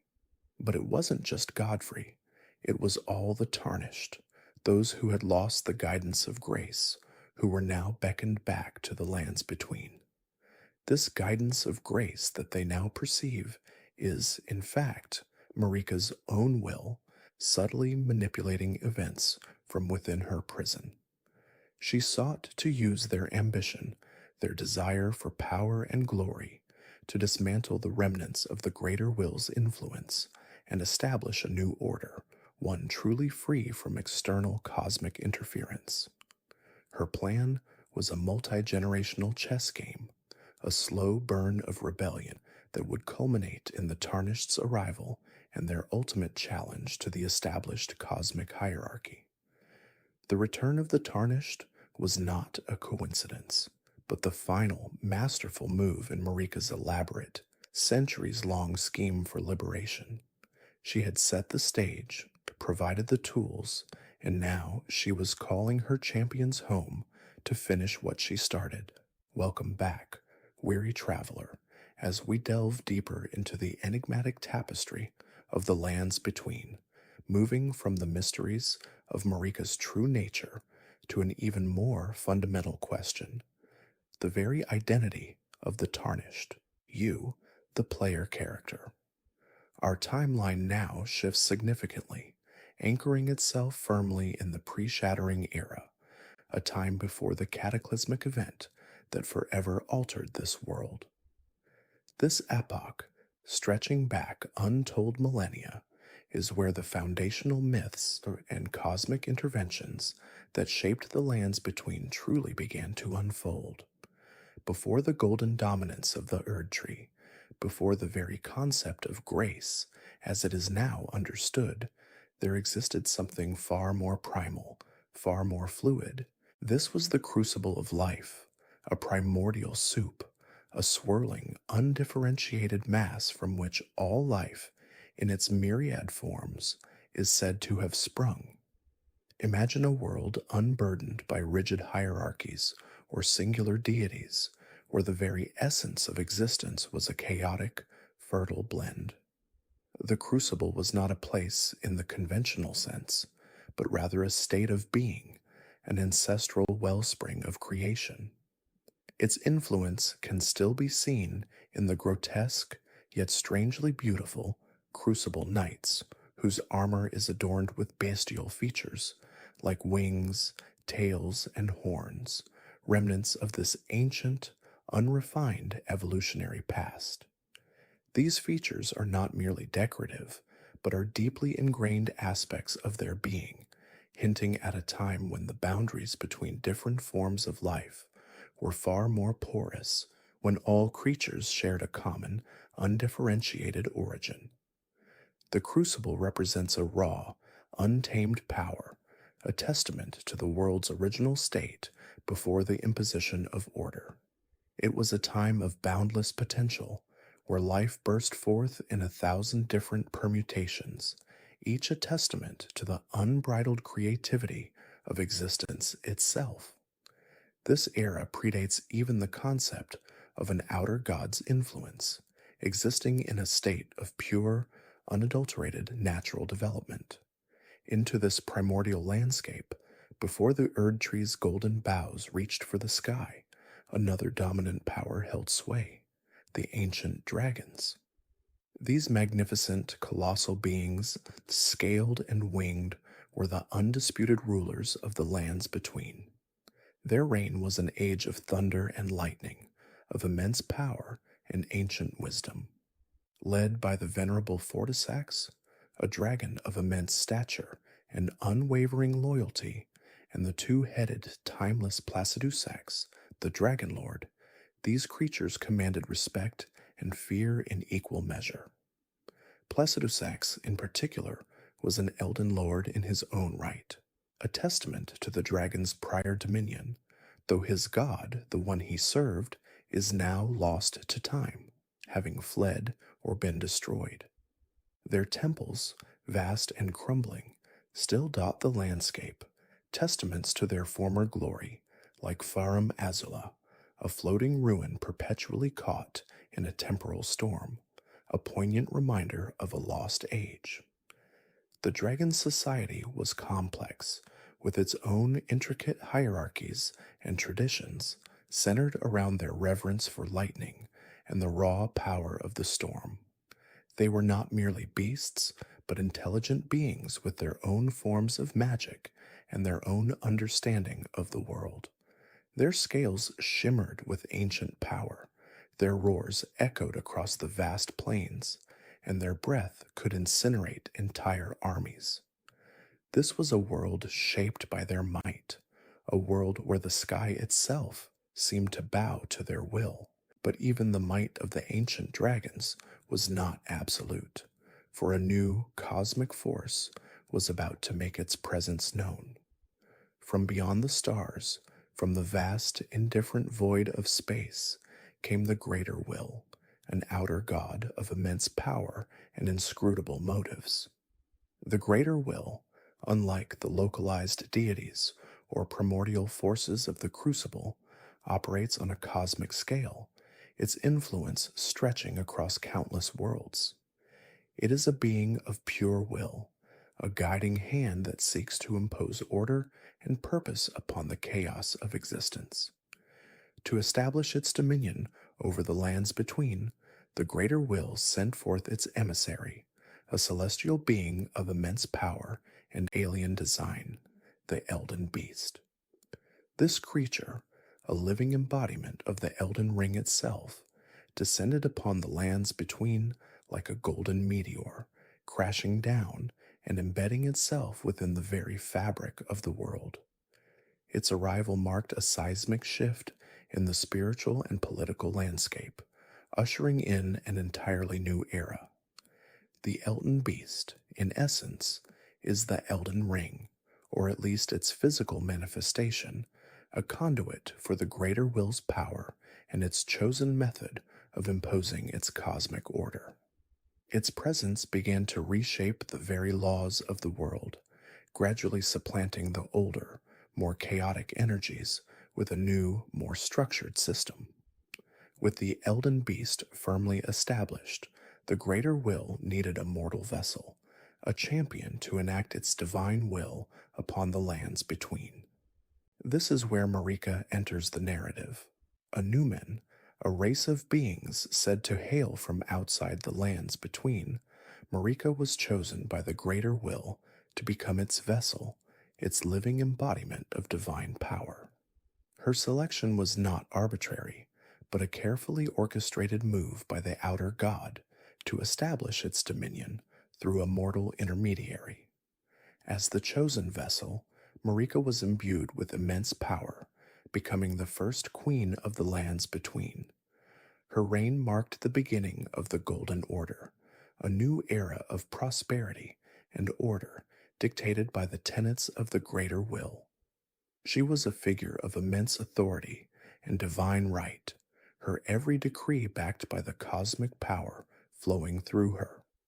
Her ascension signaled the gradual decline of the ancient dragon's influence as the new order began to assert its dominance. Marika, as the queen, was not merely a ruler, but a living symbol of the greater will's presence, her very existence a testament to its power and its ambition to reshape the world in its own image. To solidify her reign and to wage the necessary wars to establish the Golden Order, Marika required a consort, a powerful warrior to lead her armies and to share in her divine authority. Her choice fell upon Godfrey, a fierce and legendary warrior, a man of immense strength and unyielding resolve. Godfrey, a human of extraordinary prowess, was chosen by Marika to be her husband and, crucially, the first Elden Lord. His ascent to this exalted position marked the beginning of a new lineage of rulers, a line that would eventually produce the demigods who would later vie for control of the shattered Elden Ring. Godfrey was not merely a figurehead, but a true leader, a warrior king whose might was unmatched on the battlefield. His union with Marika was both political and symbolic, uniting mortal strength with divine power, laying the foundation for the Golden Order's military might. He was the spearhead of Marika's ambition, the one who would physically carve out the empire that the greater will envisioned. Under Godfrey's command, Marika's armies, a formidable force, embarked on a series of brutal and decisive wars. These campaigns were crucial for the establishment and expansion of the Golden Order, as they sought to eliminate or subjugate any power that dared to stand against the greater will. Among his most loyal and formidable warriors were his own personal retinue, a group of exceptional fighters who would later become known as the Tarnished. These warriors, bound by their unwavering loyalty to Godfrey, fought alongside him in countless battles, their strength and courage instrumental in securing Marika's dominion. Their first great challenge was the war against the giants, a race of colossal beings who inhabited the mountaintops of the giants, fiercely guarding their sacred flame. The giants, with their immense stature and mastery of fire, posed a significant threat to the burgeoning Golden Order.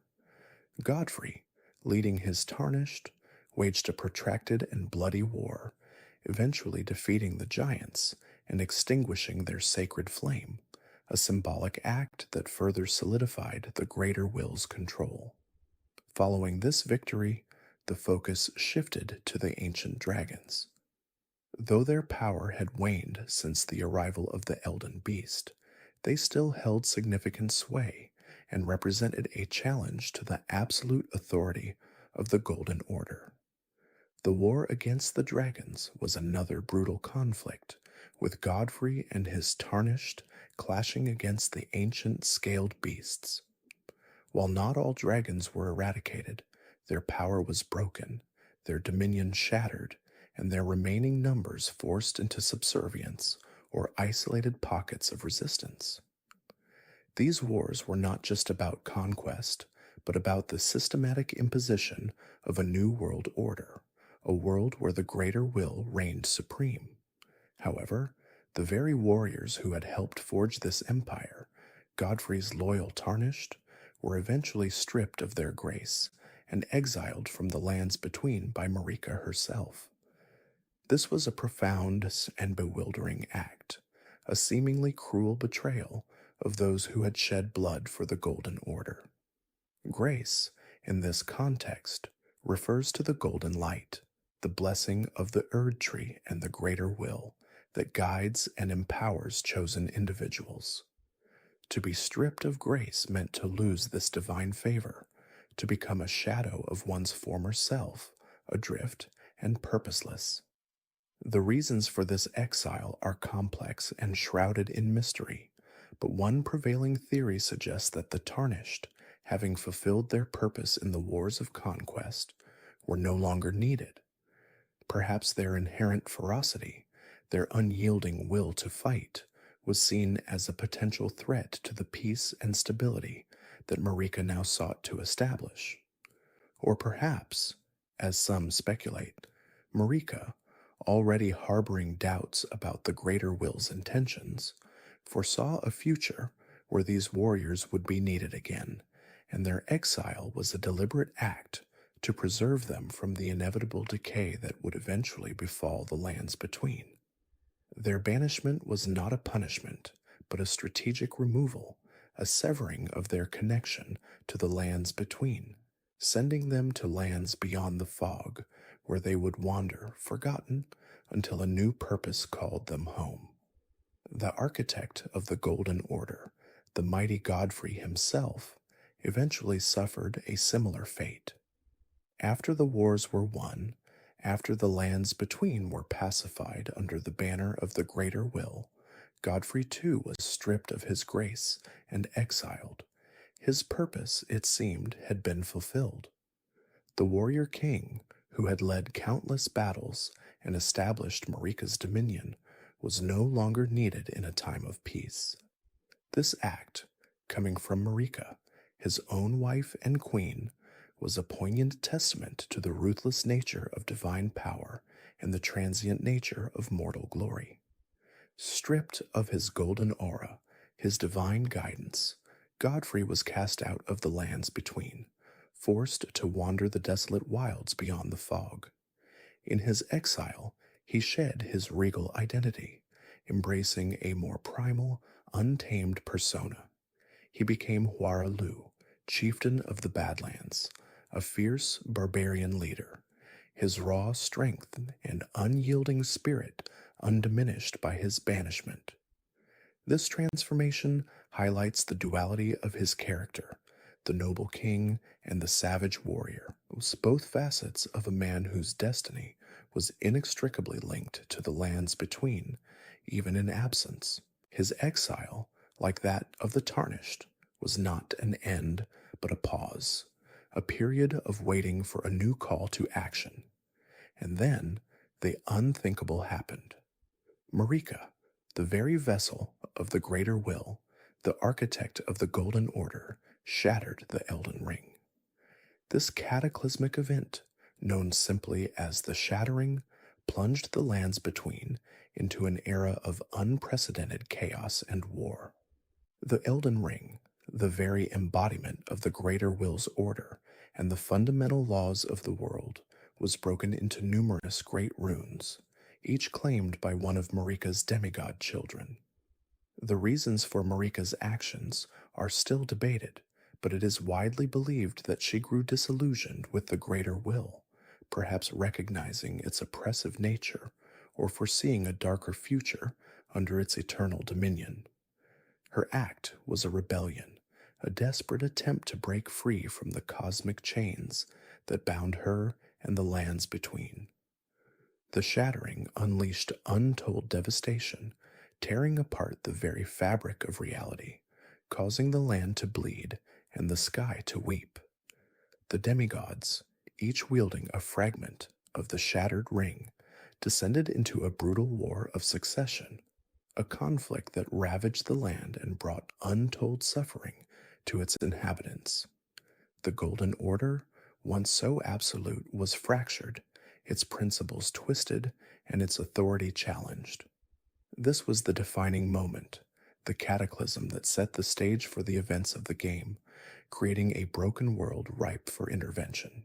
It is into this broken, war-torn world that you, the Tarnished, are beckoned, long exiled, forgotten by the lands between, your kin scattered across distant lands. The guidance of grace, once stripped away, now returns.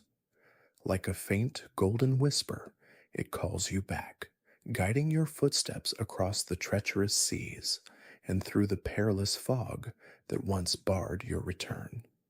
This guidance is not merely a whim of fate, but a deliberate act, a calling forth of those who were once cast out, those who possess a unique resilience forged in exile. The return of grace signifies a new purpose, a new destiny for the Tarnished. You are the chosen, the ones who can see the golden light, the ones who are meant to mend the shattered world. Your long banishment, your journey through the Badlands, your very nature as an outsider, all these factors have prepared you for this moment. You are the last hope for the lands between, the one who can challenge the demigods, gather the great runes, and ultimately become the Elden Lord. But your journey is not merely about power. It is about understanding, about piecing together the fragmented history of this world and uncovering the true nature of your own identity within this grand cosmic drama.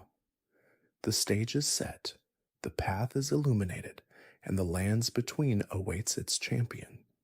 Transition to part 2 of the true identity of the Tarnished, covering the motivations and unique qualities of the Tarnished, setting the stage for their role in the shattered lands between.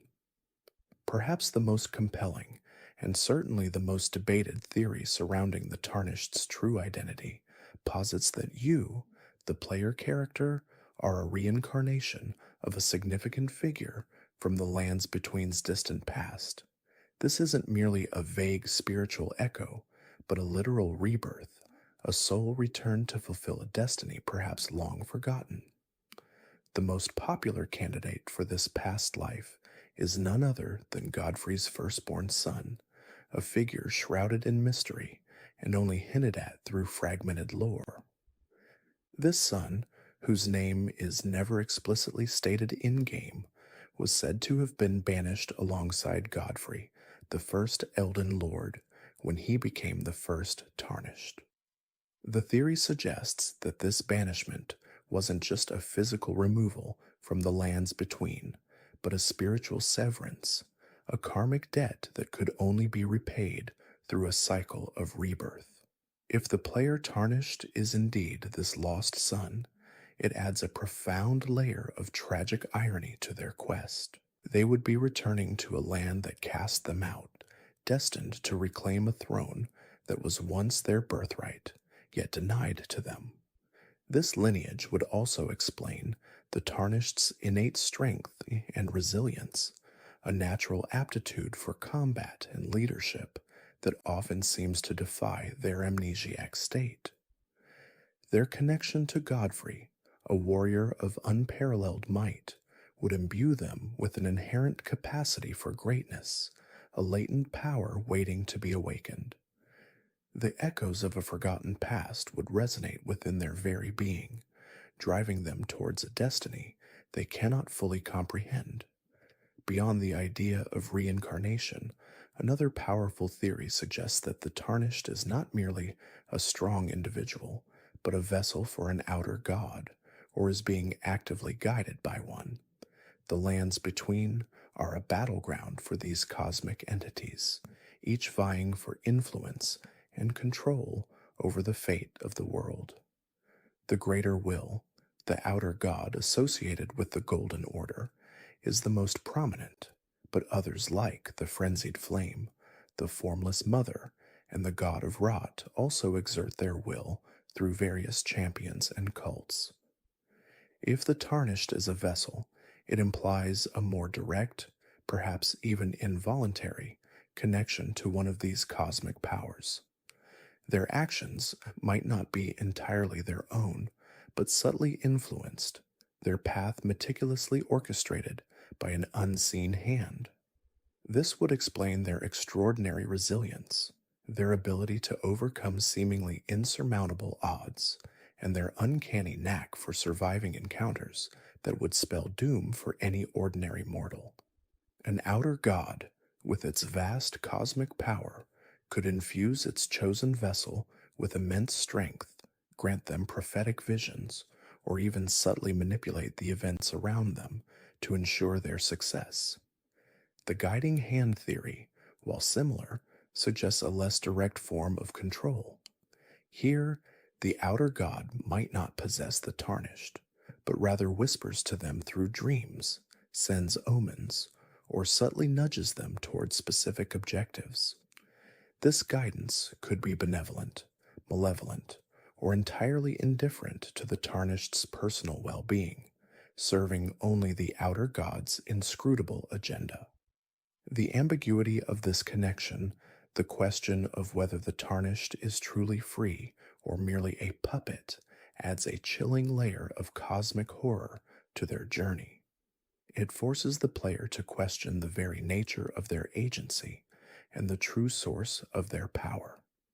Further still, the theory proposes that the Tarnished is a chosen individual, but not by the Greater Will, the dominant outer god of the Golden Order.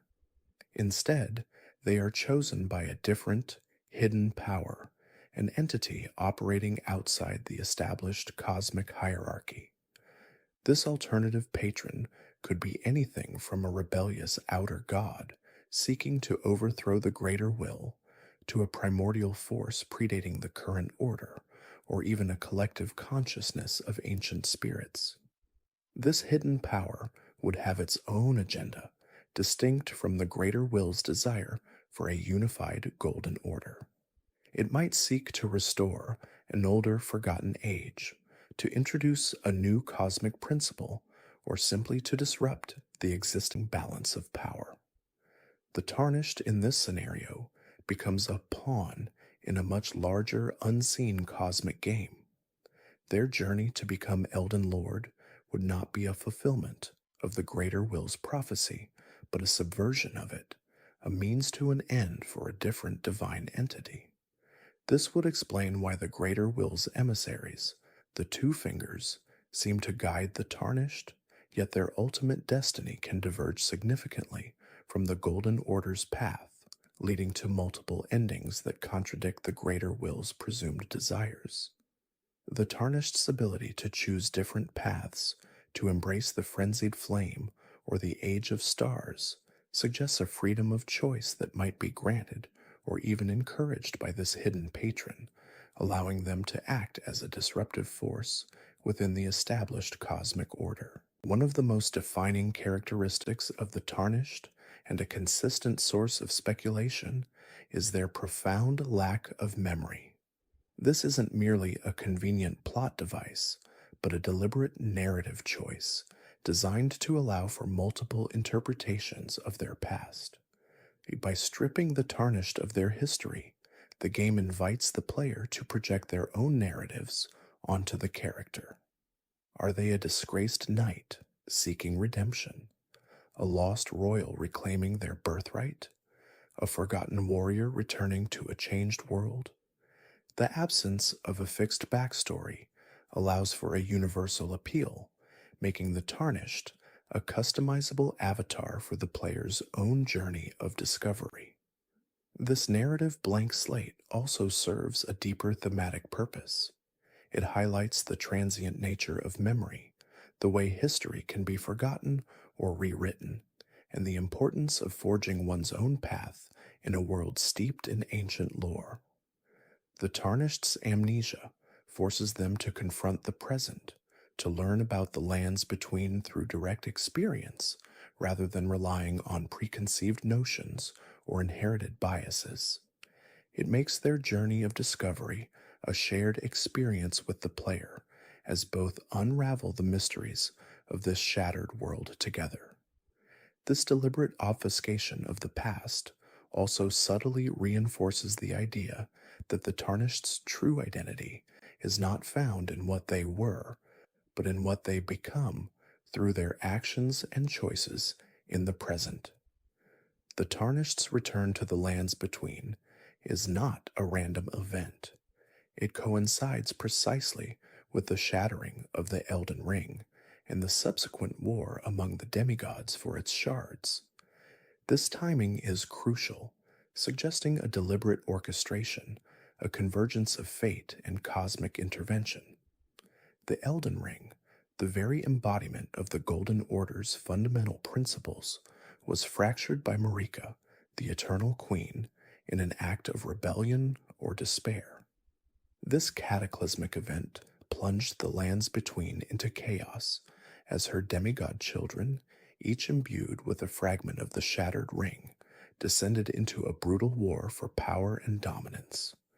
The return of the Tarnished, long exiled and forgotten at this precise moment, implies a preordained destiny.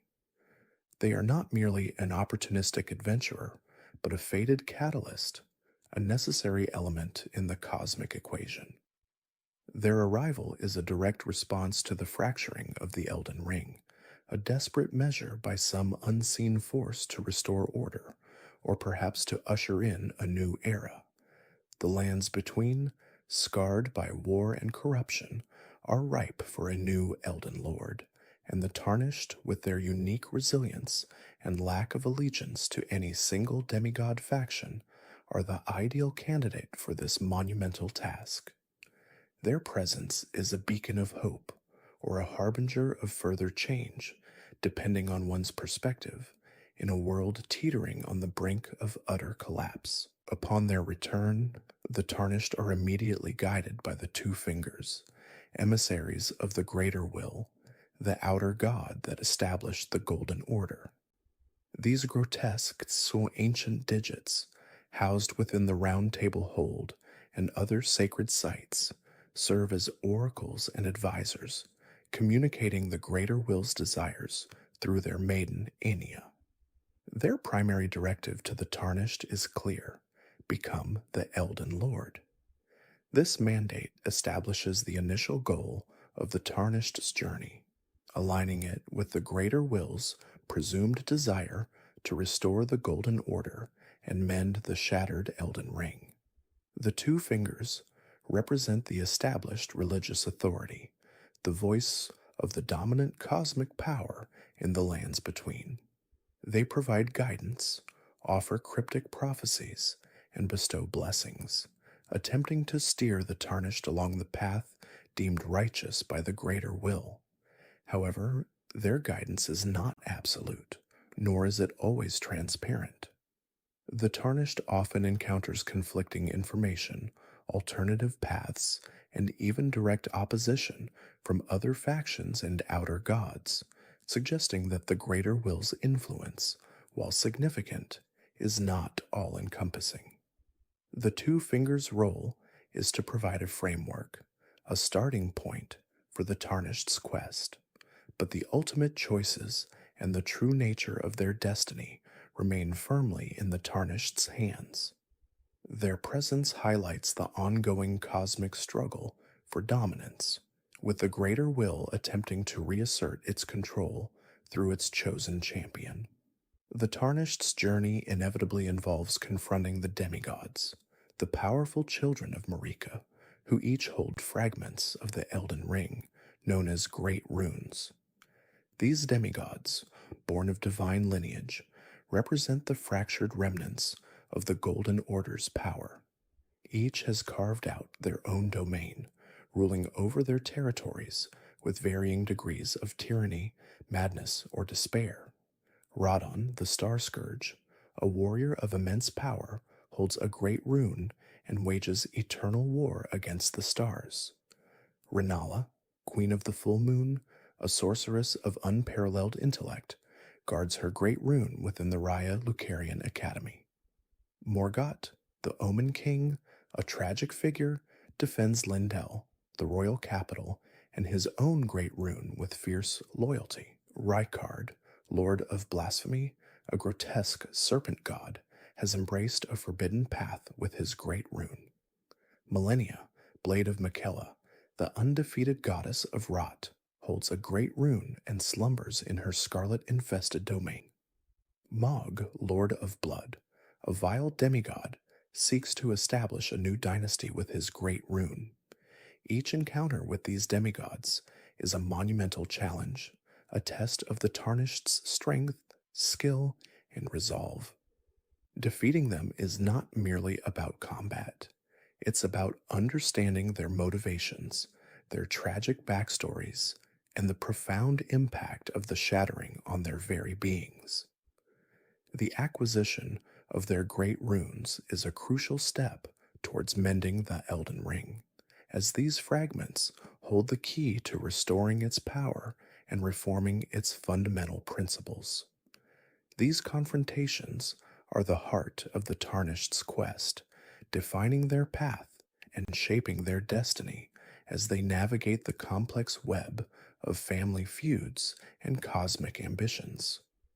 Ultimately, the Tarnished's goal is to mend the Elden Ring and become the new Elden Lord. This is the overarching objective presented by the Two Fingers and the initial impetus for their journey. Mending the Elden Ring is not simply a matter of reassembling broken pieces. It is a profound act of cosmic restoration, a reestablishment of the fundamental principles that govern the lands between. The Elden Ring, in its complete form, dictates the laws of causality, life, and death, influencing everything from the cycle of rebirth to the very fabric of reality. By becoming the Elden Lord, the Tarnished would not only ascend to the highest position of power in the lands between, but would also become the vessel for these restored principles, shaping the future of the world. This ultimate goal represents the culmination of their arduous journey, the fulfillment of their destiny. However, the path to becoming Elden Lord is not singular. The game offers multiple endings, each representing a different way to mend the Elden Ring, or even to fundamentally alter its nature. This introduces a profound layer of player agency, allowing the Tarnished to choose not just if they become Elden Lord, but what kind of Elden Lord they will be, and what kind of age they will usher in. Will they restore the Golden Order to its former glory, usher in an age of stars, embrace the destructive power of the Frenzied Flame, or forge a new, more ambiguous path? The choice is theirs, and it fundamentally alters the fate of the lands between.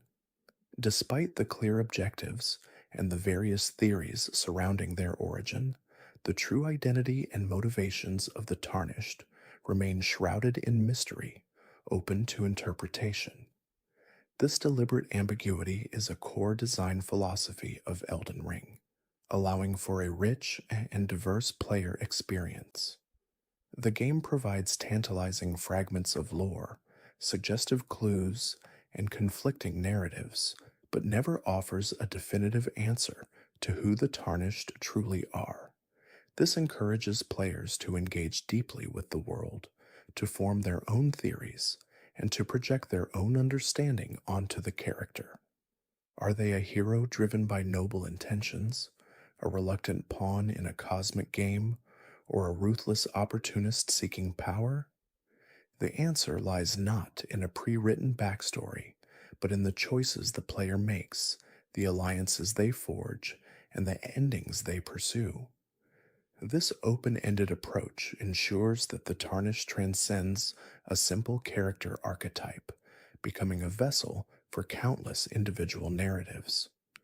Their lack of a fixed identity makes them relatable, allowing players to see themselves in the struggle, the triumphs, and the ultimate decisions that shape the destiny of the lands between. The mystery of the Tarnished is not a flaw. It is a fundamental strength, inviting continuous speculation and ensuring that their legend, whatever form it takes, endures long after the credits roll. Having journeyed through the shadowed origins of the Tarnished, tracing their lineage back to the nomadic warrior tribes who once roamed the unforgiving Badlands beyond the lands between, we now pivot our gaze towards a period of profound transformation and insidious manipulation, the era known as the Golden Order. This epoch, stretching across millennia, marks the rise of the Erd Tree and the systematic subjugation of the primordial forces that once governed this shattered realm. It is during this time, long before the shattering of the Elden Ring, that the very fabric of reality, life, and death in the lands between was irrevocably altered, setting the stage for the cataclysmic events that would define its future.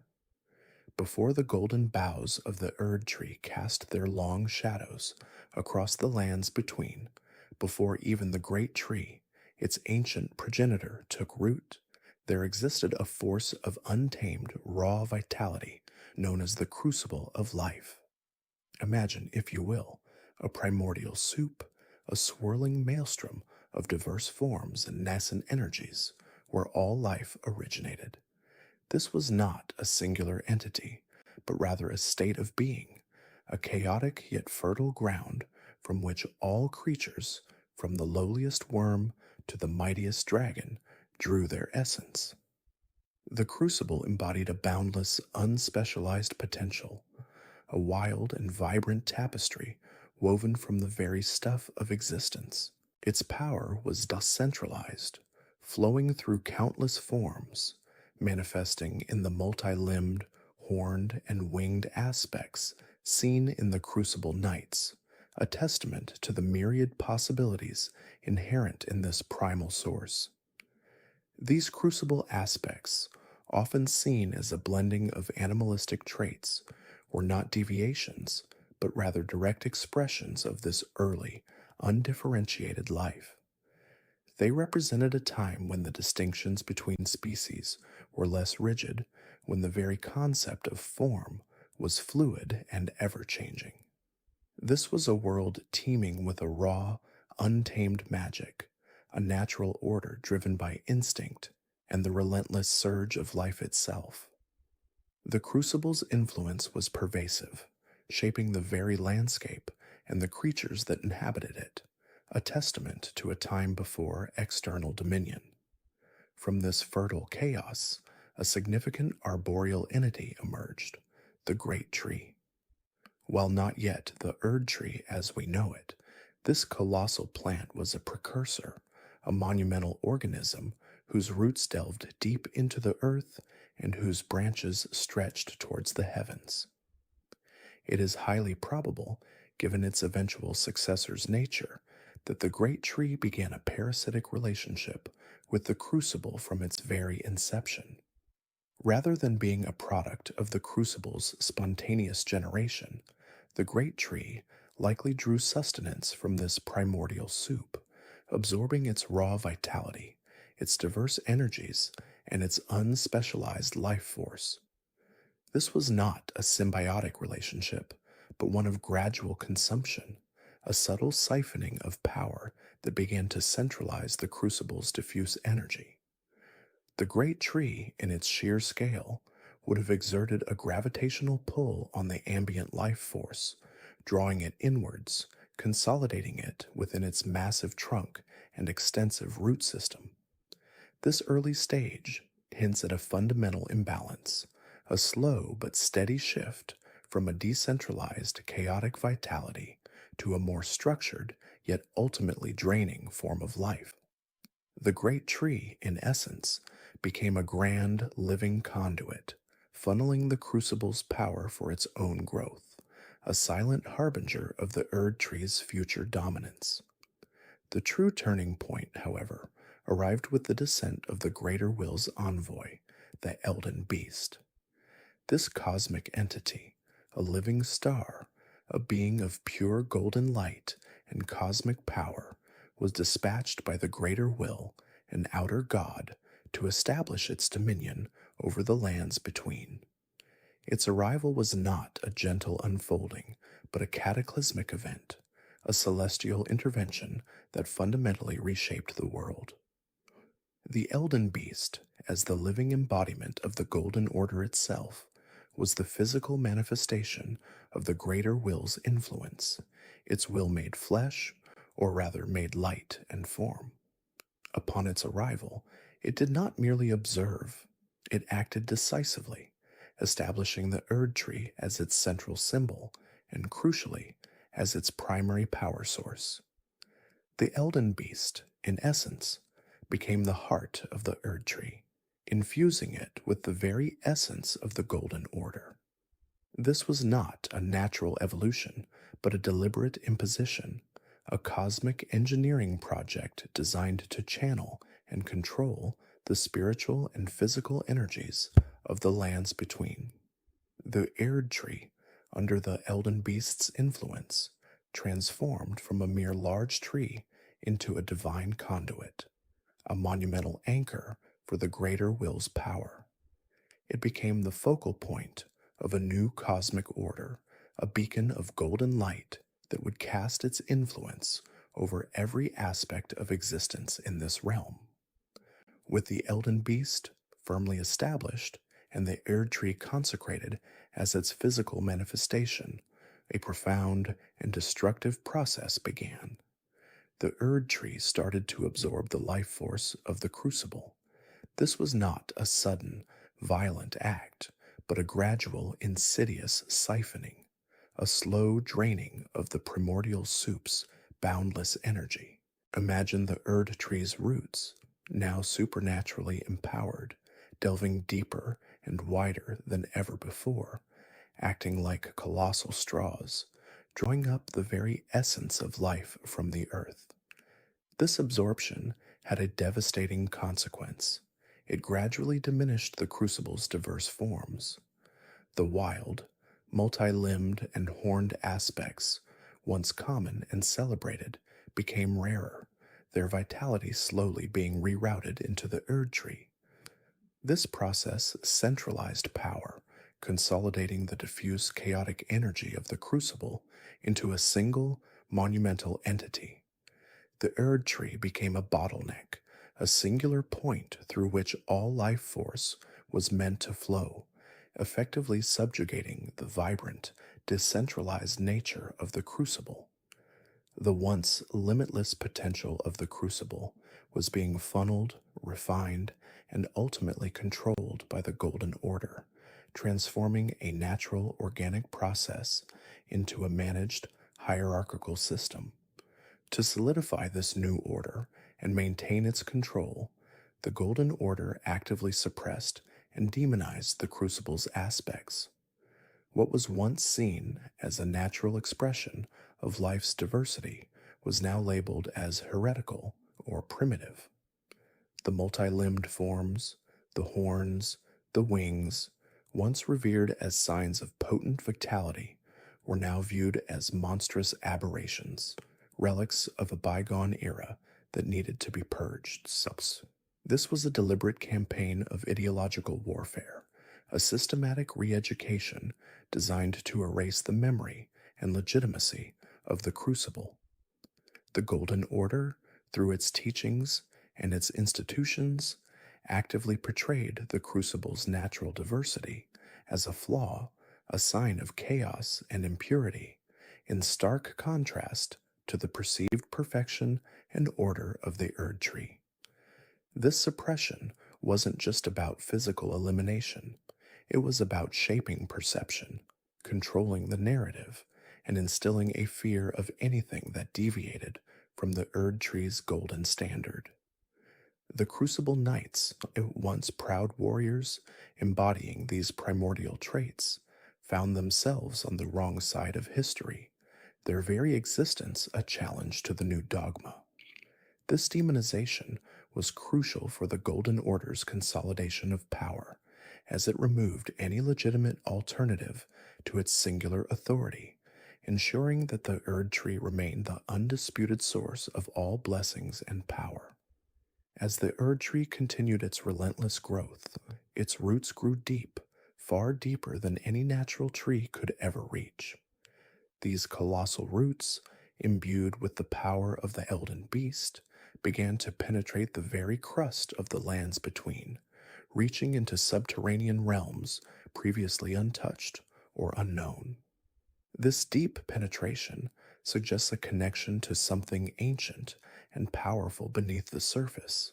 It's theorized that these roots might have tapped into a primordial wellspring of energy, a hidden source of power that predated even the Crucible, or perhaps connected to an ancient, sleeping entity of immense power.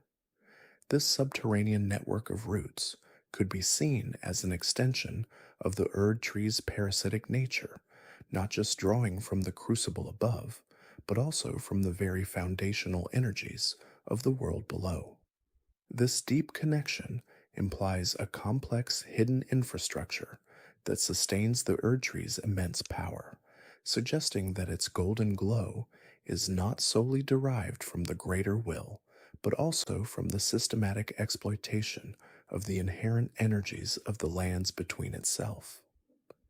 The deeper the roots went, the more profound the Erd Tree's grip on the world became, intertwining its fate with the very geological and magical underpinnings of the realm. Concurrent with its physical expansion, the Erd Tree began to exert a more subtle yet equally profound influence, the grace of the Erd Tree. Perceived by many as a divine blessing, this golden light began to guide the tarnished, influencing their actions and destinies.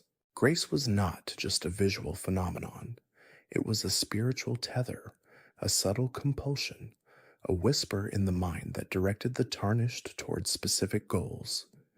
It manifested as a golden light, emanating from the Erd Tree, visible to those it chose to guide, pointing them towards sites of grace and ultimately towards the Erd Tree itself. This was a sophisticated form of control, a soft power that manipulated individuals without their full awareness. The tarnished, stripped of grace long ago and exiled, were now being called back, not out of benevolence, but out of a calculated need. Their return, guided by this seemingly divine blessing, served the Erd Tree's agenda, whatever that may truly be. This guidance was not about granting free will, but about subtly influencing it, nudging individuals towards a predetermined path, ensuring that their actions, however seemingly independent, ultimately served the Erd Tree's overarching purpose. It was a golden leash, gentle yet firm, guiding the chosen few towards a destiny woven by the greater will. Perhaps the most significant and far-reaching consequence of the Erd Tree's rise was its influence over the very concept of death. In a monumental act of cosmic engineering, the Erd Tree, through the power of the Elden Beast and Marika, sealed away destined death. Before this, death was a natural, immutable part of the cycle of life, a finality that brought true cessation of being. But with destined death sealed within the rune of death, locked away by Marika, and guarded by Malekith, the Black Blade, the natural order was shattered. This act created a cycle of undeath, preventing true death for most inhabitants of the lands between. Those who died would simply return, their souls unable to fully depart, their bodies reanimating in various forms of spectral or undead existence. This was not a blessing, but a curse, a perversion of the natural order that led to endless suffering and stagnation. It ensured that the life force, even after physical death, could not truly dissipate but remained tethered to the lands between, potentially to be reabsorbed by the Erd Tree. This manipulation of death was a cornerstone of the Golden Order's power, as it eliminated the ultimate escape from its dominion, trapping all within a perpetual cycle overseen by the Erd Tree. It meant that even in death, one could not truly be free from the Erd Tree's grasp, ensuring a constant replenishment of spiritual energy within its sphere of influence. Central to this entire system was Queen Marika the Eternal. As the vessel of the Elden Ring, the very embodiment of the Golden Order's power, Marika became intrinsically linked to the Erd Tree. Her will and the Erd Tree's became intertwined, almost indistinguishable. She was not merely a queen, she was a living conduit, a divine instrument through which the greater will exerted its power. The Elden Ring, the very concept of order and law in the lands between, resided within her, making her the central figure in the maintenance of the Erd Tree's dominion. Her actions, her decrees, her very essence were bound to the Erd Tree's purpose. This deep connection meant that any challenge to the Erd Tree was a challenge to Marika, and any act against Marika was an act against the Erd Tree. She was the linchpin, the living heart of the Golden Order, and her fate was inextricably tied to the colossal tree that dominated the landscape. Her profound connection to the Erd Tree and the Elden Ring meant that her will, her desires, and even her eventual rebellion would have cataclysmic consequences for the entire realm, setting in motion the events that would culminate in the shattering of the Elden Ring and the eventual decay of the Erd Tree itself. This era, therefore, is not just about the rag of a tree, but about the systematic subjugation of life, death, and destiny under the banner of a seemingly benevolent, yet ultimately tyrannical, Golden Order. The Erd Tree's growth during this same Golden Order era coincided suspiciously with the decline of other forms of life and magic across the lands between. Ancient civilizations, once vibrant with their own unique spiritual practices and arcane arts, withered as the golden light spread.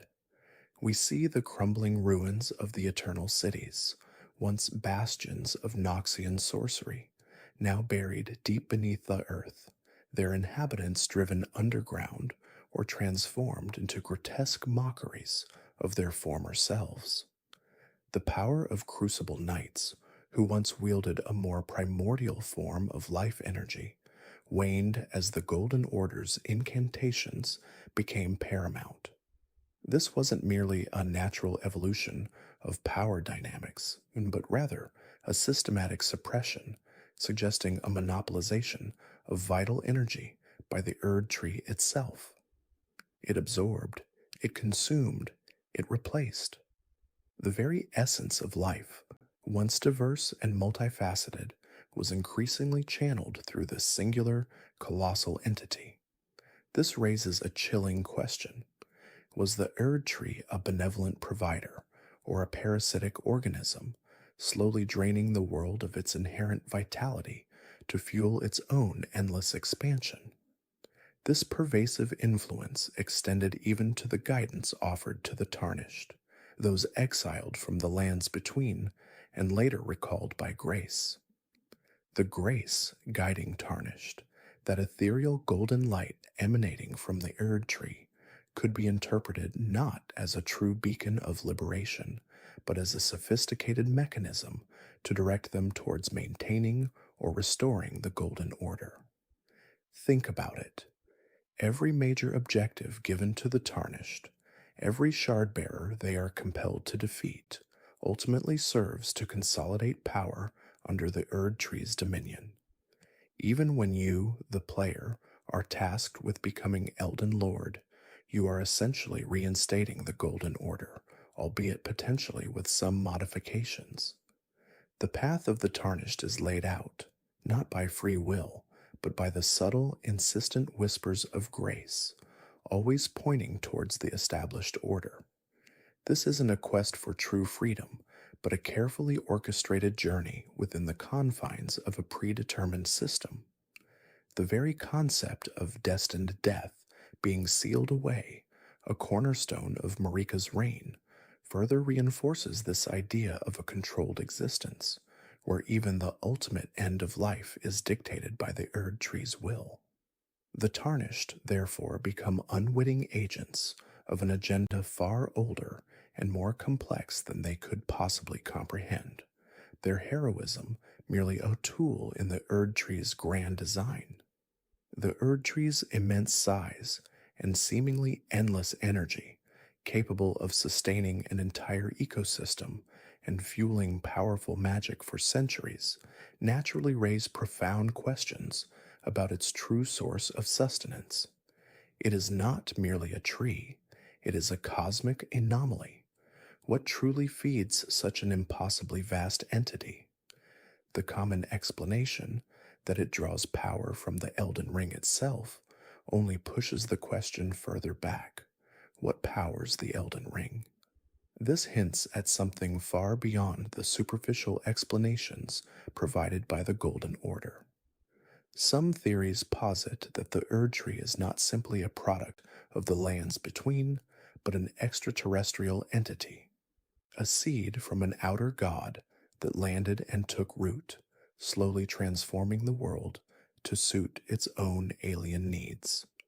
This would explain its unnatural growth and seemingly boundless power, drawing not from the land, but from something beyond the stars, a cosmic siphon. Consider also the chilling possibility that the Erd tree functions as a prison for a powerful entity. This theory suggests that its burning, as seen in the game's narrative, might not be an act of destruction, but rather a release of that contained power. What if Marika, or perhaps an even older, more primordial being, is trapped within its golden embrace? The sacrifice of Melina to set the Erd tree ablaze, an act of such profound consequence, could then be seen as a desperate measure to free something or someone that has been held captive for millennia.